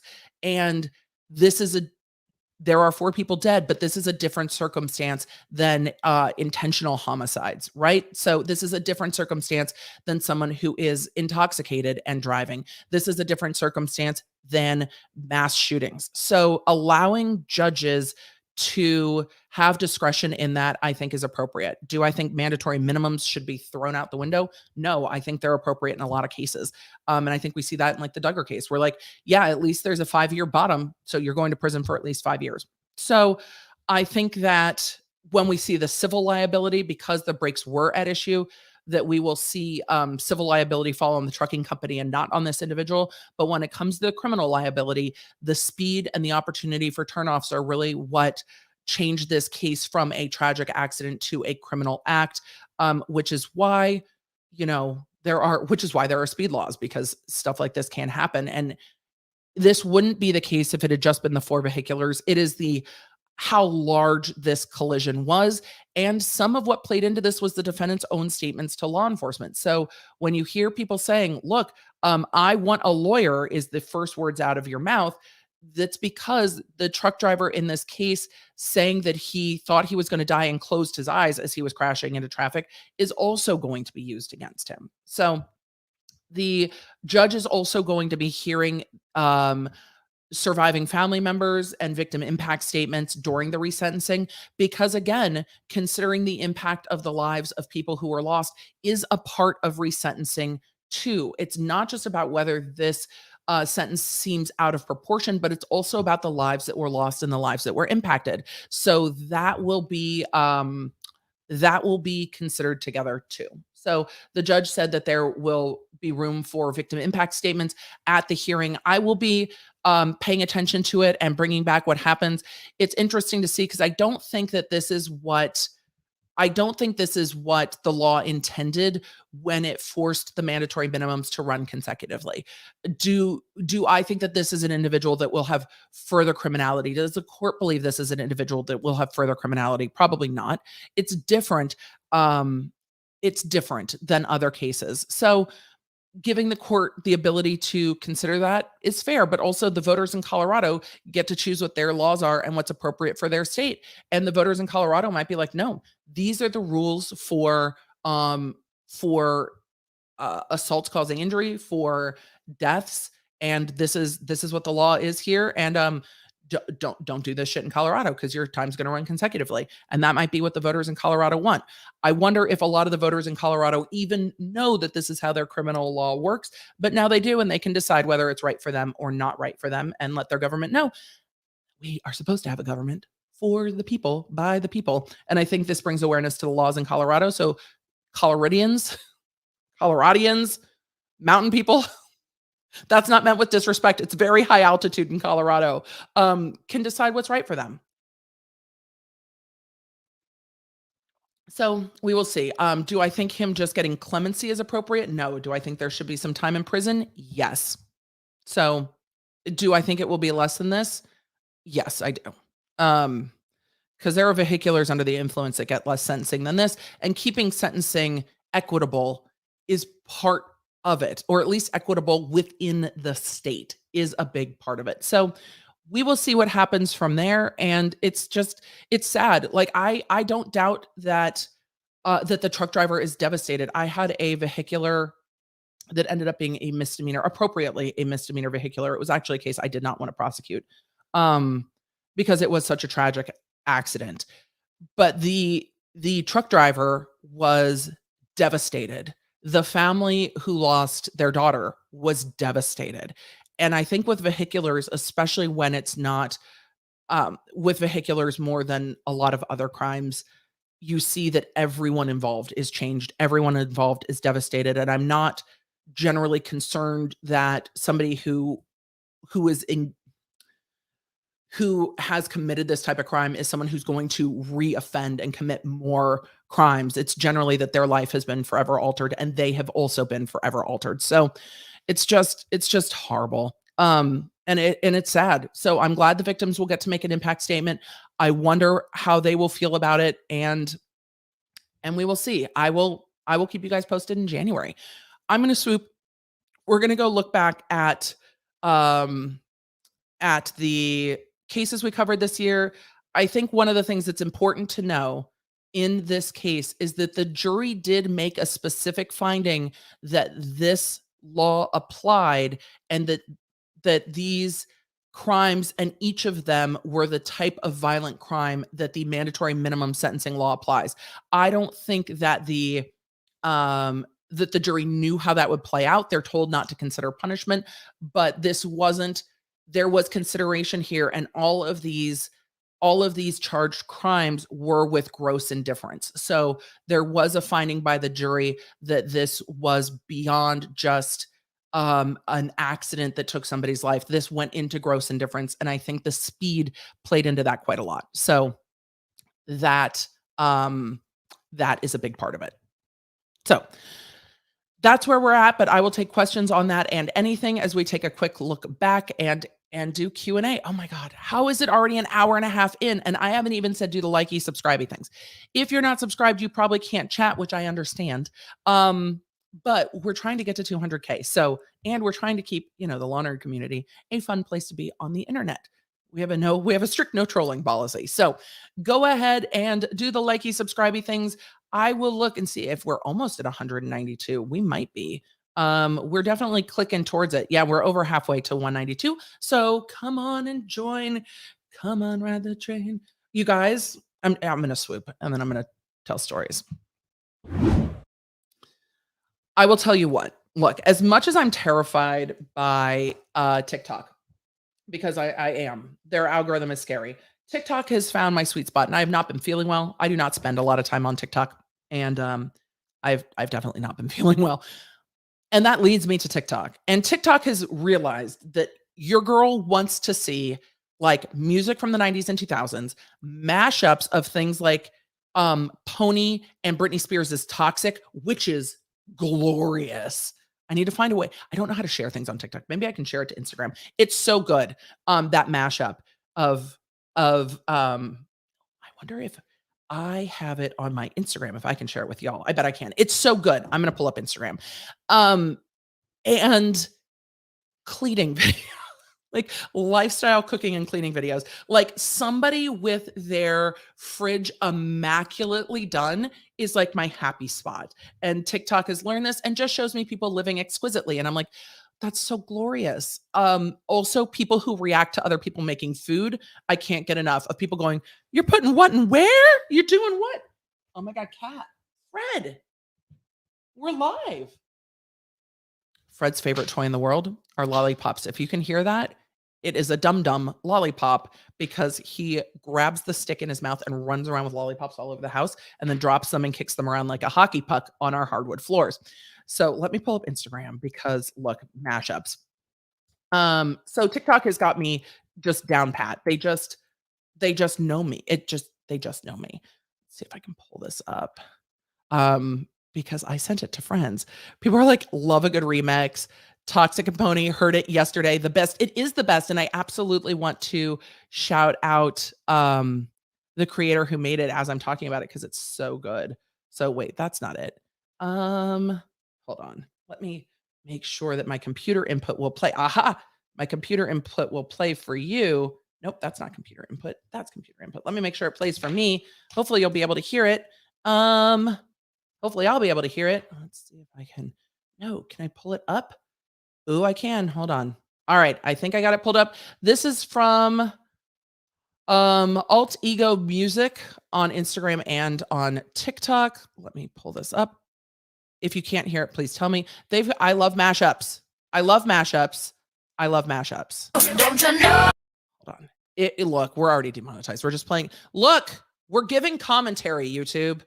Hopefully I can start. Can I start this over? I don't know. Maybe I can.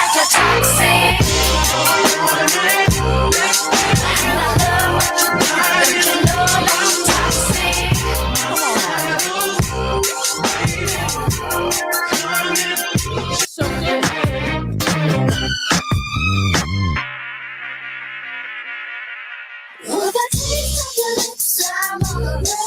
It's dirty. I love this. I'm addicted to you. Don't you know that you're toxic?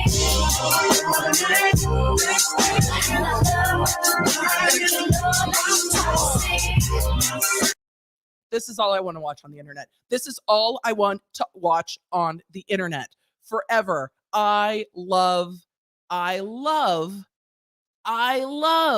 mashups. It's so good. So I will link them down below as well in the description. They're fantastic. I love literally all of their mashups. I think Brittany would love that too. I hope she has seen it. It's so good. I just love it. They've got a couple toxic mashups that are fantastic. And they are on both Instagram and on the TikTok. Look, I love a mashup. I love a mashup. It's just so good. It's just so good. Anyway, we're going to get to questions and do the things. And I was going to talk about the cases that we've covered. We're going to do that too. But this mashup is just so good. It's just so good. I love mashups. If you ever like, what should I DM Emily? Other than pet pictures, mashups are always a win. Mashups are always a win. TikTok gets me. I'm going to get to a few super chats, and we're going to get into the rest of the stuff. Thank you so much, Nicole. You're like supporting the demonetized fund. Look, sometimes we just need to talk about the things we need to talk about, and it's all going to be fine. This is what it is. I saw another one in here. Thank you so much, Nancy. He drove by big warning signs for brake failures and brake cool down ramps, knowing his brakes were failing. He didn't want to lose time or his bonus. That was the phone call with the boss. There are facts that we did not go over in the truck driver case that played into this with the jury. That said, though, I think the bigger issue is whether the judge is allowed to pick a sentence that the judge feels is appropriate. And I think that that's a big key. I don't think that sentence should be none. The jury did find gross indifference to human life in the behavior of the truck driver. So that's part of it. But thank you for adding that. Yes, there were multiple ramps. And that was part of the jury's consideration. I'm sure the speed was part of their consideration as well, because when you are going that much above the speed limit, juries don't have a lot of sympathy for what happens next. One of the vehiculars that I did was an alcohol-related vehicular, but the person was going over 100, and the passengers in the car were, one survived, 3 died, and were yelling at the driver to slow down and to stop driving crazy and all of this stuff. And the car flipped. The debris field was the biggest debris field I'd ever seen. Stuff was up in trees. It was horrifying. And vehiculars can be absolutely horrific. So Fatal Exception said, did you hear about the possible lawsuit against Tory Lanez for copying Madonna's Into the Groove? I know some cases like this are tricky, but this one is blatant plagiarism. Probably copyright infringement is the words there. I will take a look because we need to do a music episode because we need to do the Taylor Swift one. So I will add it to the list. So anyways, we will absolutely be getting into stuff. So EHC Bunny said, I agree the truck driver should get some time, but 110 years is overkill. I don't disagree with that at all. The prosecutor was looking for voters' approval. I think when prosecutors are elected, looking for voters' approval is part of it. And with that, you see, now I don't think prosecution should always bend to public will, but also the voters get to decide, not 4 million people on the internet. The people in Colorado get to say, look, this is just too much. And we think it's too much. So they get to decide. And I think that's appropriate because you get to decide in your jurisdiction. You get to decide where you live. A lot of you have asked about this cup. This is a Starbucks collab with Stanley. I don't know if Stanley also makes these. I saw it at a Starbucks and there's a story. Of course there is. Of course there is. I saw it at a Starbucks when I was in California. And I was like, I love it. I love the color. I love everything about it. I love everything about this 20 ounce. It might be more than 20 ounces. This 20 plus ounce mug. No, 20 ounces. I love everything about it. Color, handle, all. I love all of it. And I went back I didn't get it. I was like, it's kind of big. It's kind of ridiculous. I don't know if I want to put it in my suitcase. And then I was like, no, I have to have it. So I went back. It was gone. And I did not see it at any other Starbucks at all. So when we got back to Nashville, we were out getting Christmas presents for my kids' teachers. And I saw one and I was like, oh, must have. And I used my Starbucks rewards points and I got it and I was super excited about it. And then it disappeared. My husband had snagged it and then wrapped it for me. So I'm thrilled to use it. I'm like, oh, there it is. Because he knows with my ADHD, once it's out of sight, I won't go looking for it. Simone said, what is the parole eligibility calculation on 110 years and 30 years? I don't know the way that the Colorado law works with mandatory minimum consecutive sentencing. With mandatory minimum consecutive sentencing, there might not be a parole eligibility until you've done the mandatory minimum. In California, when you hear something like 25 to life, you have to serve the mandatory minimum 25 before you're eligible for parole. So if that is all the mandatory minimum stacked, parole might not be an eligibility at all until after the 110 are served. Would love to hear your thoughts on the Danny Masterson trial. I touched on it when it went to preliminary hearing. I don't know if I will touch on it as it goes to trial. I may. It depends on what else I'm covering at the time and if I have the emotional and mental bandwidth for the horrificness, which is why I'm like, ooh, copyright and music. Can we talk about copyright and music? Because we have talked about some dark shit this year. And I think I'm going to because we're like an hour and 40 minutes in, I think I will reserve a year in review until next week as we get into 2021 to talk about some of the cases we've covered, which means need to go change my title of this video. But because we've covered so much this year, and I think it'll be fun to look back at those cases and just do maybe a whole episode of looking back at those cases and being like, oh, we talked about this, we talked about that. Remember Nike Satan shoes? Like, what is happening with Aldi? What's happening with Aldi and Colin and Cuthbert? And, where do we stand with the Toddy Westbrook lawsuits? I mean, we are at 3 that are getting very intertwined. I'm going to be covering those next week. There's stuff going on in the Washington case and the Nevada case that kind of interact. There's a Swanson 1 motion in Nevada that kind of connects with the dismissal that happened in California. And it's just like, so we're going to be going through all of those, for sure. So what else? I'm going to go through questions. I think I got to all of the super chats, because we should also talk about ABC. ABC was great. I was really happy watching it. I will share where it's available. It is on Hulu, but it's also on the ABC. Let's just pull it up together. It's also on the ABC YouTube channel. So for everyone who's international was like, I didn't get to see it. Got you. It's on YouTube. The things I'm going to have to link below. And then I'm going to get comments of like, Emily, you said you were going to link this below and you didn't. I'm going to be like, aha. It's why I keep a notepad. Link ABC, link. I need to link the IG account as well. Okay, so let me pull up ABC on their YouTube. While I'm doing that, Rachel asks, will you review the Trevor Noah lawsuit? I have not even pulled it up and started to look at it yet, but that doesn't mean I won't. So I'm going to be putting out a poll to all of the members and asking some of the stuff they want to see covered in the new year, because that is what we are going. That is one of the things I always ask. Michelle said 2 ABC questions. Did they cold contact you? Yes. And what did Ron Richards say after your shade from the Hulu docs? He DM'd me and said, congratulations on ABC. So that's what happened with that. And I was like, thank you. But yeah, they reached out to me through my public email addresses and were like, hey. Classy Mom asked a great question. I've seen a couple comments. Do we have anyone here that found Emily from the ABC special? Y'all just put a 1 in the chat. If you came over from that, if that's how you found me. Most of y'all found me from YouTube. Murdaugh Murders. Let's cover this. Lee Heathers. I have a few episodes on it and of the Emily show, and I will be circling back to it in the new year. It's definitely on the top of the list because it's fascinating, and we will circle back. Yes. We will circle back to the Murdaugh case. It's been it's a fascinating case, but it's not as fast moving as some of the other ones that we're getting to verdict.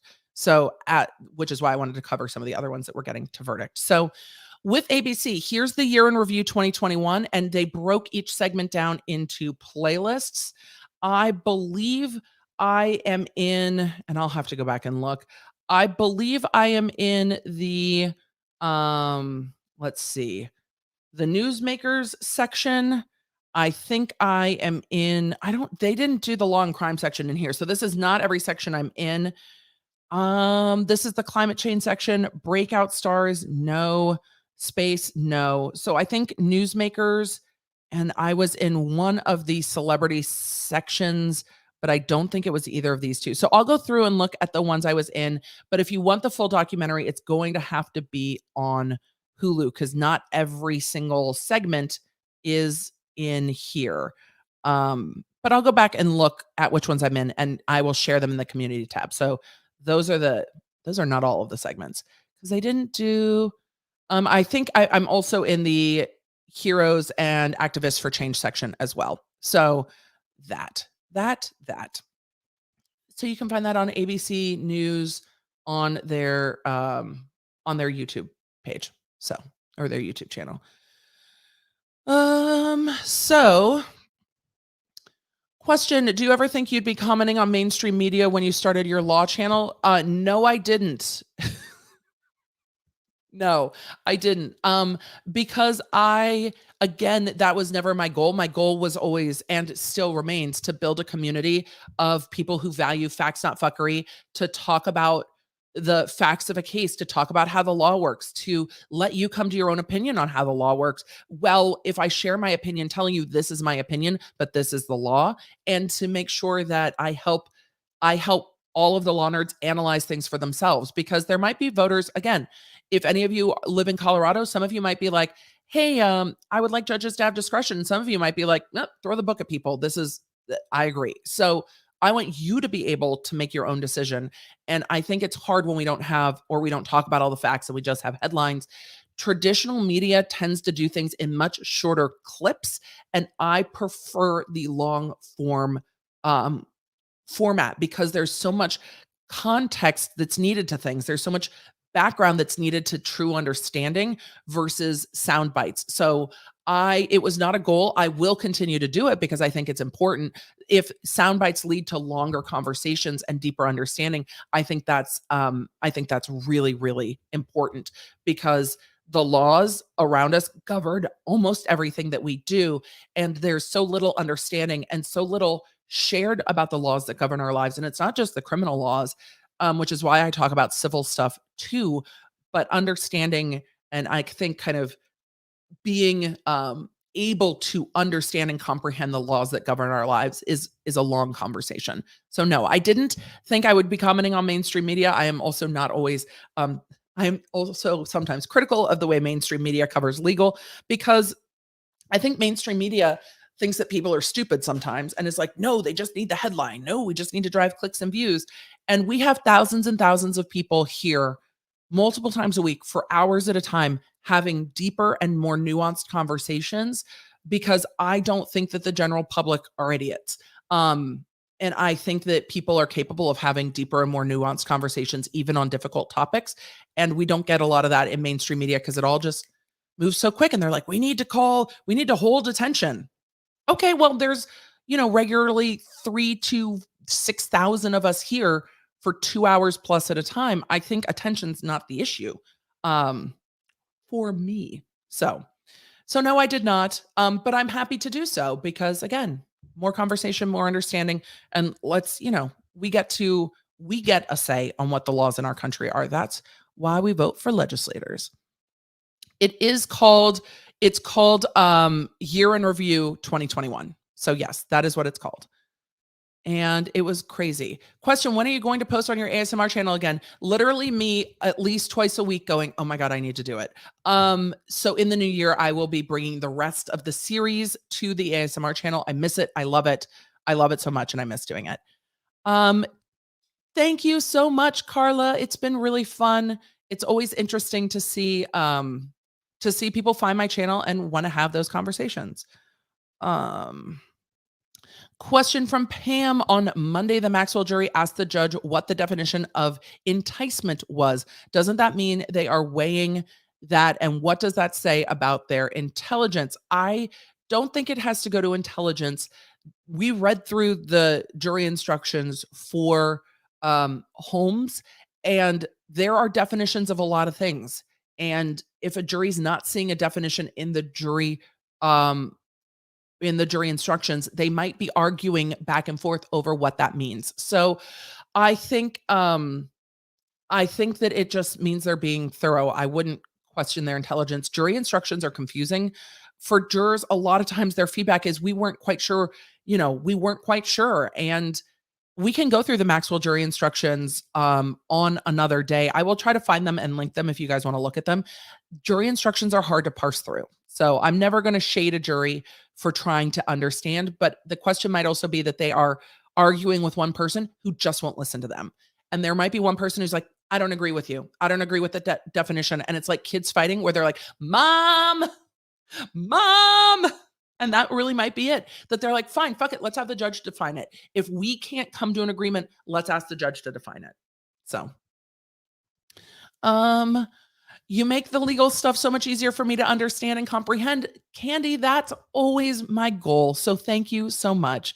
Judy, you got this. Said nuance is lost in sound bites. We need more deep dives. Thank you. You're welcome. I love deep dives. Meg said, will you be covering the Allison Baver case? I have not even heard of that. So tag me on social and I will take a look. I have no idea what it's about. Michelle said people can be really, that's true. I just don't think the collective are idiots. But yes, individual people can absolutely be. When Emily said something in one of the ABC clips about facts, my brain filled in the not fuckery and was surprised for a second when those weren't the words that followed. It was hard. It was hard. It was hard. And we also talked for like an hour about Britney Spears and none of that made it in. It was hard. So that is true.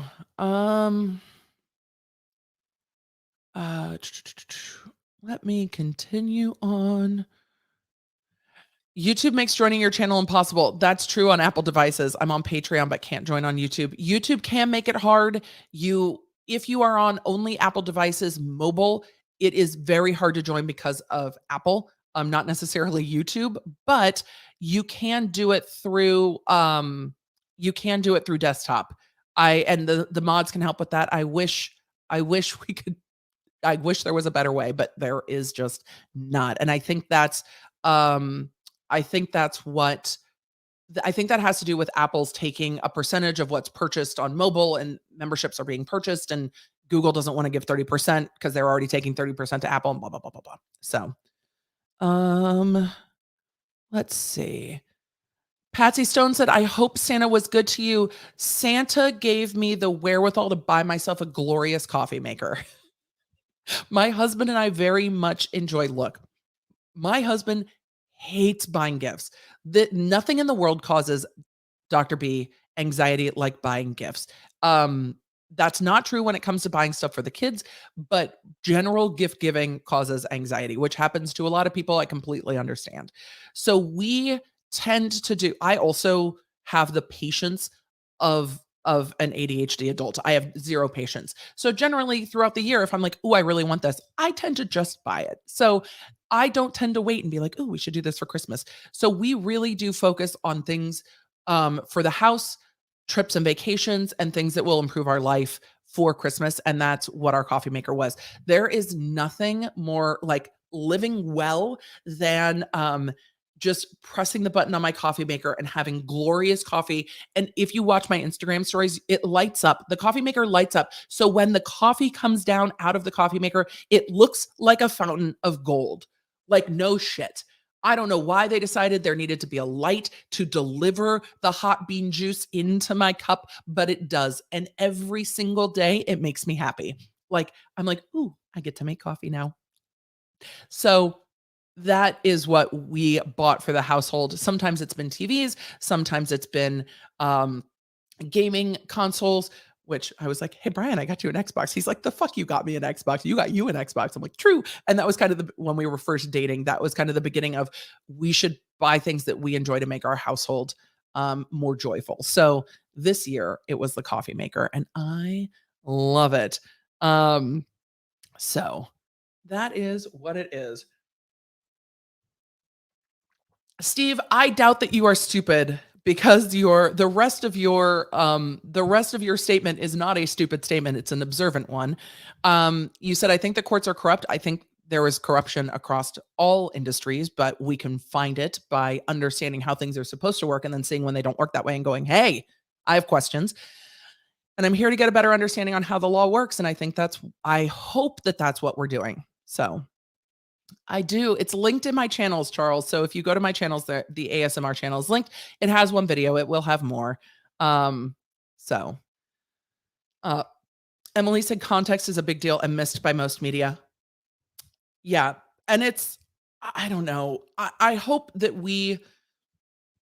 I think the 24-hour news cycle has changed a lot. I'm sure there are studies on this. I'm sure I could find them. I am swamped under a joyful reading.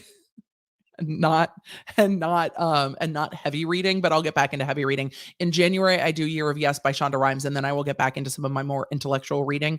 But it would be interesting to me to see how the 24-hour news cycle changed the conversation into the quick bits and sound bites, because it definitely has shifted. And I think there's an assumption that people have a short span of attention. And I don't think it's that people's attention span is short. I think that people's tolerance for being bored is low. Mine is. And if you're not engaging them, that they don't want to continue to watch. And I think that's completely fair to say, no, it's not that I don't have an attention cycle for the news. It's that you aren't giving me anything that's valuable to me. There are some news podcasts like The Newsworthy that I really enjoy. The Newsworthy is 10 minutes a day of like news bites. And I'm like, that's all the news I need. I don't need it just one story being beaten to death for 48 hours. It makes me crazy. I would rather have 10 minutes of this is what's happening and move on with my day. Informed without like just obsessing. Though I can obsess. I don't like to. How long did the ABC taping take you? Almost 4 hours. We said, I'm long-winded. We had very good conversations, but yeah, almost 4 hours. So Holly said, I discovered this format when I discovered you. Thank you. I mean, I do the ultra long form content that's not gaming on YouTube. It's different. And there are definitely people who are like, how does that all work? And I'm like, because we're law nerds and it works. So I agree with you, Valerie. The only stupid is not feeding your brain. If you're asking questions and honestly willing to be surprised by the answers, you will learn. And I think we are all on lifelong journeys of learning. I am fascinated by it. My youngest, G, is obsessed with this. Oh, I'm going to totally forget what it is. Darn it. I'm so embarrassed. Is obsessed with this story out of Canada with like this mystery pit or something that had treasure, but coconuts were found in it, but it's in Canada. And both of my kids follow YouTubers that do educational content. And this story has been like fascinating him. There's a whole show on, I think the History Channel about it. So we really do try to get fascinated by learning new things. So check out Gavizzle74 on TikTok. Pretty sure she is your soul sister. I will. Look, the TikTok algorithm scares me, but also I appreciate that it serves me up the things that I want. I want 90s music. Like I want blind reacts to music that I've forgotten about that I loved from like high school and college. I want living well lifestyle stuff. There is a TikToker who makes the most exquisite looking food. He's also on Instagram. Sorry, y'all. I should just share the things that just sharing the things that I love for a few minutes. Let me go to my account and see where. That's too hard on the computer. Hold on. I will tell you. I will find it. Where is it? Let me see. No, I don't want to do that. I want to do that. Let's see. It's Josh Hula. Huela. He's like _JOSH UELA. Let me just share real quick when we talk about living exquisitely. This creator makes everything that they do look fancy and fabulous. And I'm like, I want to live a fancy, fabulous life. I don't have the patience or the tolerance to live a fancy, fabulous life, but I like watching other people do it. Everything, the cooking, the cookies, the refrigerator. Look at this refrigerator. Y'all, this is the kind of content I live for. I live for this content. I want to live like this. I want to live like this. I do not have the patience. I have children. I cannot do this, but I love watching other people do it. Oh, yeah, you guys are talking about Oak Island. Exactly. Let's see if can I just find another one? Hold on. Just all of its glory. The Christmas tree spins. Did we see the Christmas tree spinning? The Christmas tree spins. Who's that fancy? Not me, but I love it and I want it to be my life and it's never going to happen. It spins. Look, I love I have binged almost everything this creator has done. Look at how fancy the candles are. That hot chocolate looks glorious. What? It's in a copper pot. Look at how adorable Santa is. Like, I love. I mean, who keeps candles like that? I want to keep candles like that. I make cookies like this at the holidays. I did not this year because I was busy. And half the times I break down in tears because it is so much work. So everything is exquisite. You've got to go all the way back. There is a homemade pasta video that is the one that pulled me in. And I have no idea which one it is in here, but it was so gorgeous that I was like, yes, it might be this one. I mean, it's just, okay, light me a candle, make me some fresh pasta, and then clean the kitchen afterwards. Yes, please. Yes, please. Yes, please. Yes, please. It's glorious. Yeah. This content is so soothing. I love it so much. You've done the dishes. This is the content I'm here. You're cleaning the sink. This content is glorious. Look, there's going to be pasta. I love it so much. I love it so much. Look at how good it looks. Oh, I want to clean my whole fridge. I want to throw everything away and start over. Anyway, this is the content that I'm living for, both on Instagram and on TikTok.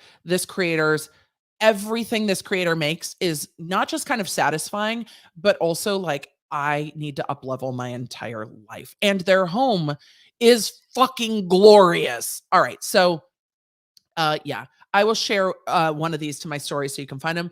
But Josh Yulia, maybe? I have no idea how to pronounce his name. And he's both this and on TikTok. Same.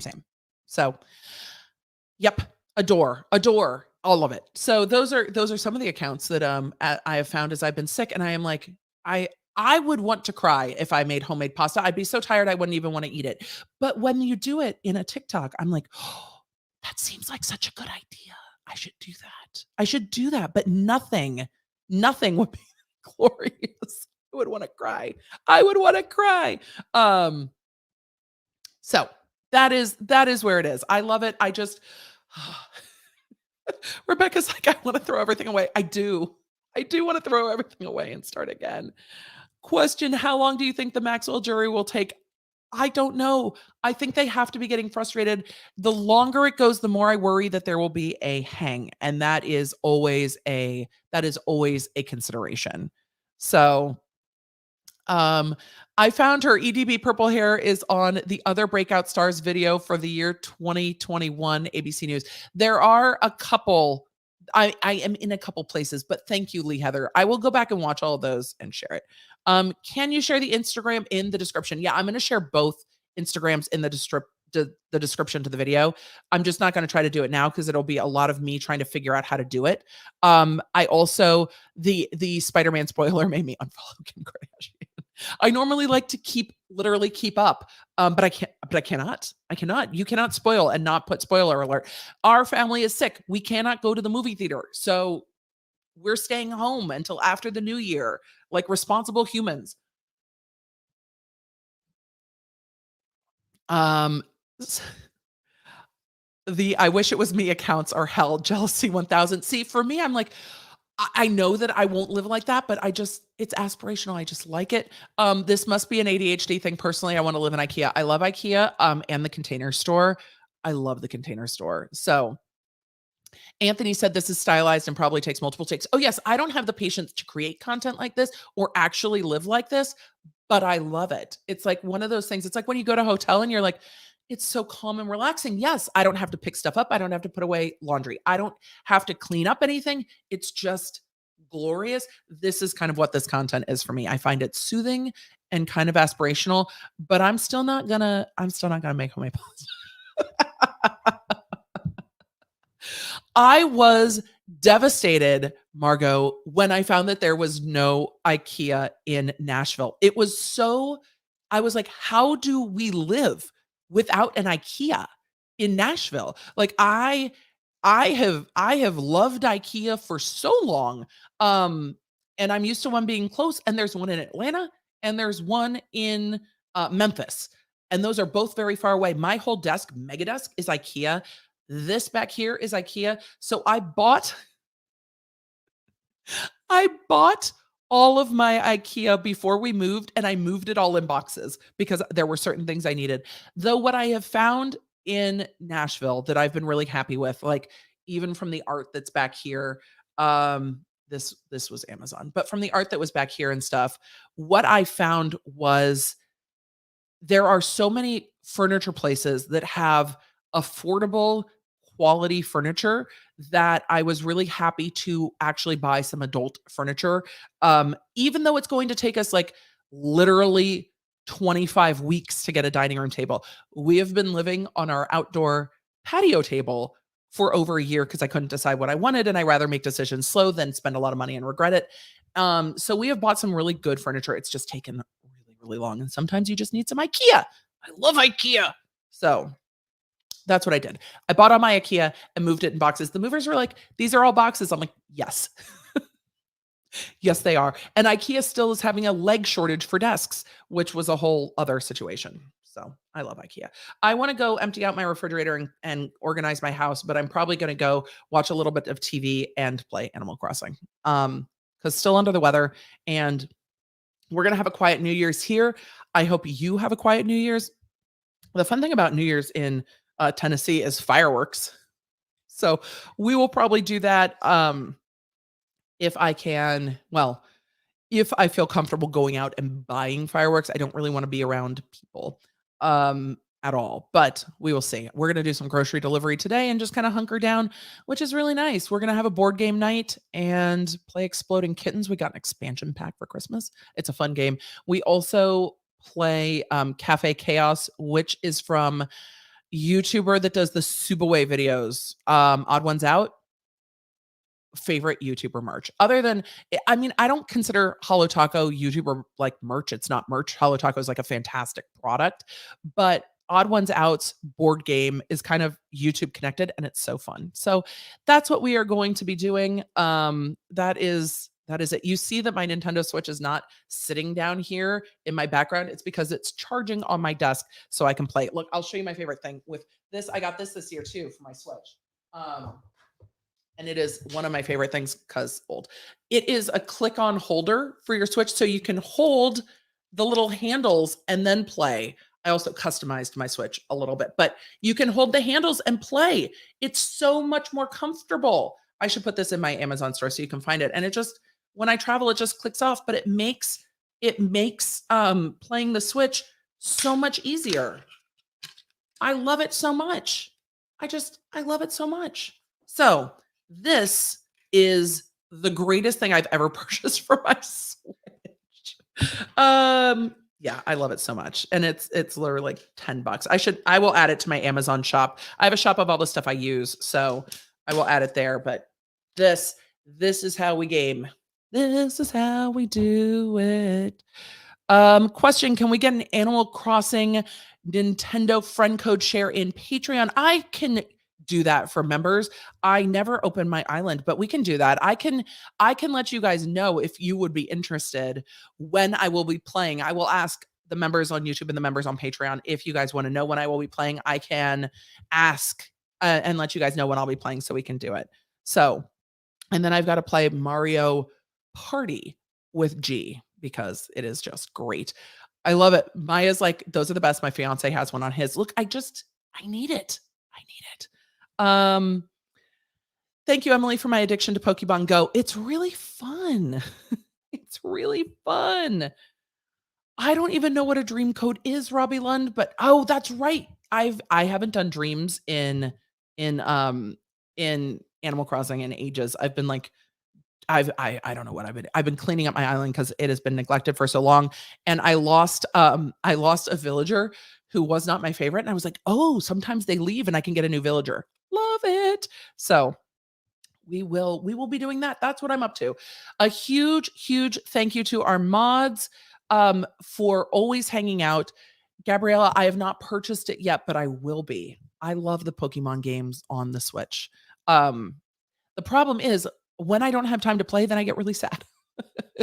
I cannot have an immaculate refrigerator and homemade pasta and enough time to game like I want to and make content here. Like I feel like my life works in extremes. If I'm doing that, I need to do that for like 15 hours at a time. And if I'm doing this, I need to do this for like 10 hours at a time. But I love it. So thank you to the mods. I hope you guys had an amazing holidays. Have a safe and happy New Year. Remember, staying home on New Year's can be just as much fun, if not more, than being around groups of people. I love a quiet, cuddly New Year's. When I was growing up, my friends and I used to get together and play like epic Monopoly games on New Year's. So board games on New Year's have always been one of my things. I'm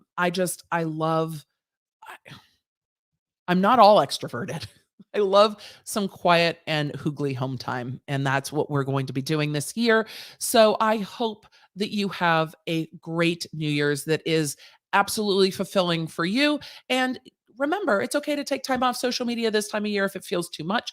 I look at content that makes me smile, and if it doesn't, I move the fuck on. I'm like, nope, don't need to follow. Nope, don't need to follow. Oh, you're going to spoil Spider-Man?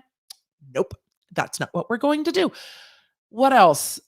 New podcast episode is out. I will be sharing some of the stats on how the podcast did this year so we can all revel in how amazing the Law Nerds are. And you can go listen to the audio. The video will be up tomorrow. I will premiere it so I can be in the chat. I will give you guys the heads up on that. Have a wonderful, wonderful new year. I am ready for 2022. I don't know if it's going to be any different. I am cautiously optimistic. I got a new planner.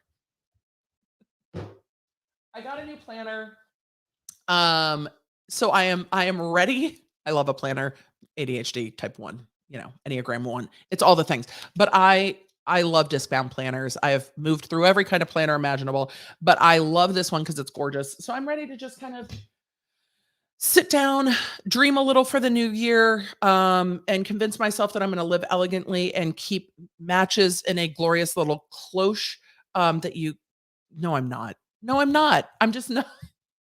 We use an electric candle lighter that has an arc reactor, and I love it. It's like, it's so much fun. So no, I'm not going to have elegant candles, but I am going to enjoy.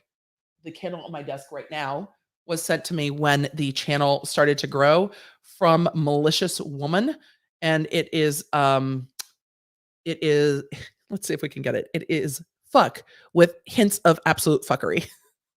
So this is what is on my desk. And yes, I feel like it is an Iron Man candle lighter, and I love my ARC candle lighters. Those are on my Amazon shop too. I think they're the greatest, and you just recharge them. I rearranged a little bit. I sure did, and I'm going to keep rearranging. These are Christmas trees down here with Lady Justice that made me smile. So that's my Christmas decoration. And I added some little gifts from the Law Nerds over. I can never figure out which way to go over here. So yes, there was some rearranging that needed to happen. All right. Is the planner on the Amazon shop? No, but I'll add it. They are happy planners. The only thing I would change is this cover did not.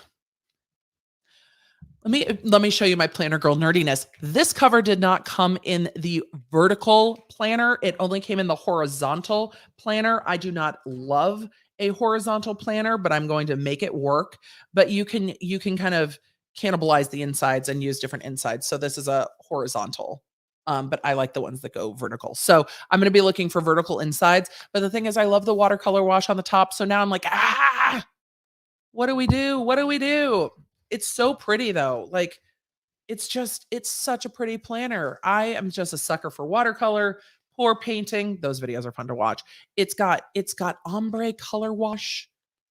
I love it. I love the rainbow. I love everything about this planner. And I use them when they are pretty. What else did I do? I also went through and blocked out like all the school stuff.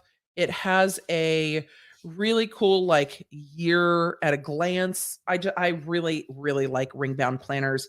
And then I will because they're so easy to insert additional pages into, which I do. So I've got 2 disc bound planners sitting on my desk right now, because I will take paper out and insert paper in, and I love being able to modify it. So I love Happy Planner. I've used literally every single kind of planner. They're hiding over here, but I have ring bound planners. I've had spiral bound planners. Happy planners have been my favorite of all because of how easy it is to pop things in and out. You guys, I was wrapping up, but I'm not. Hello, Moni Magoo. Good to see you. What's my drink of choice on New Year's Eve? Champagne.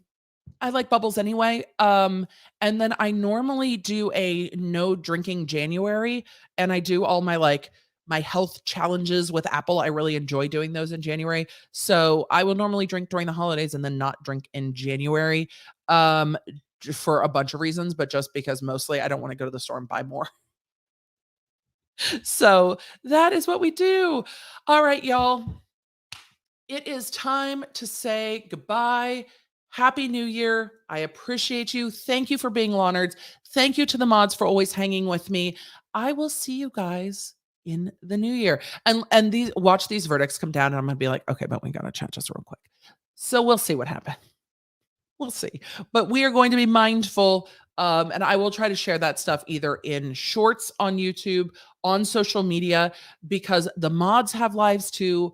We all have stuff to do. So I am going to try to share that information in other ways, unless like wild shit happens. So thank you. If you don't follow me on social, at the Emily D. Baker on Instagram and Twitter, and that is where I will be sharing information. First, you can always join me on Patreon. Patreon is shifting over their billing practices so that you don't get charged just on the first of the month. So if you join now, you get charged now and in like 3 days or whatever. So keep that in mind. And that's it. That's all. Cheers. My coffee's almost done, and I'm going to go finish it. And I'm going to see all of you in the new year and around the social medias. Have a great rest of your day. Take care of yourselves. Thank you for being a Law Nerd. Connect with me everywhere. I'm at the Emily D. Baker. If you guys want to join the text, just text Emily.com. If you want to join the channel, LawNerdsUnite.com. Happy to have you. Support what we do here on the YouTube.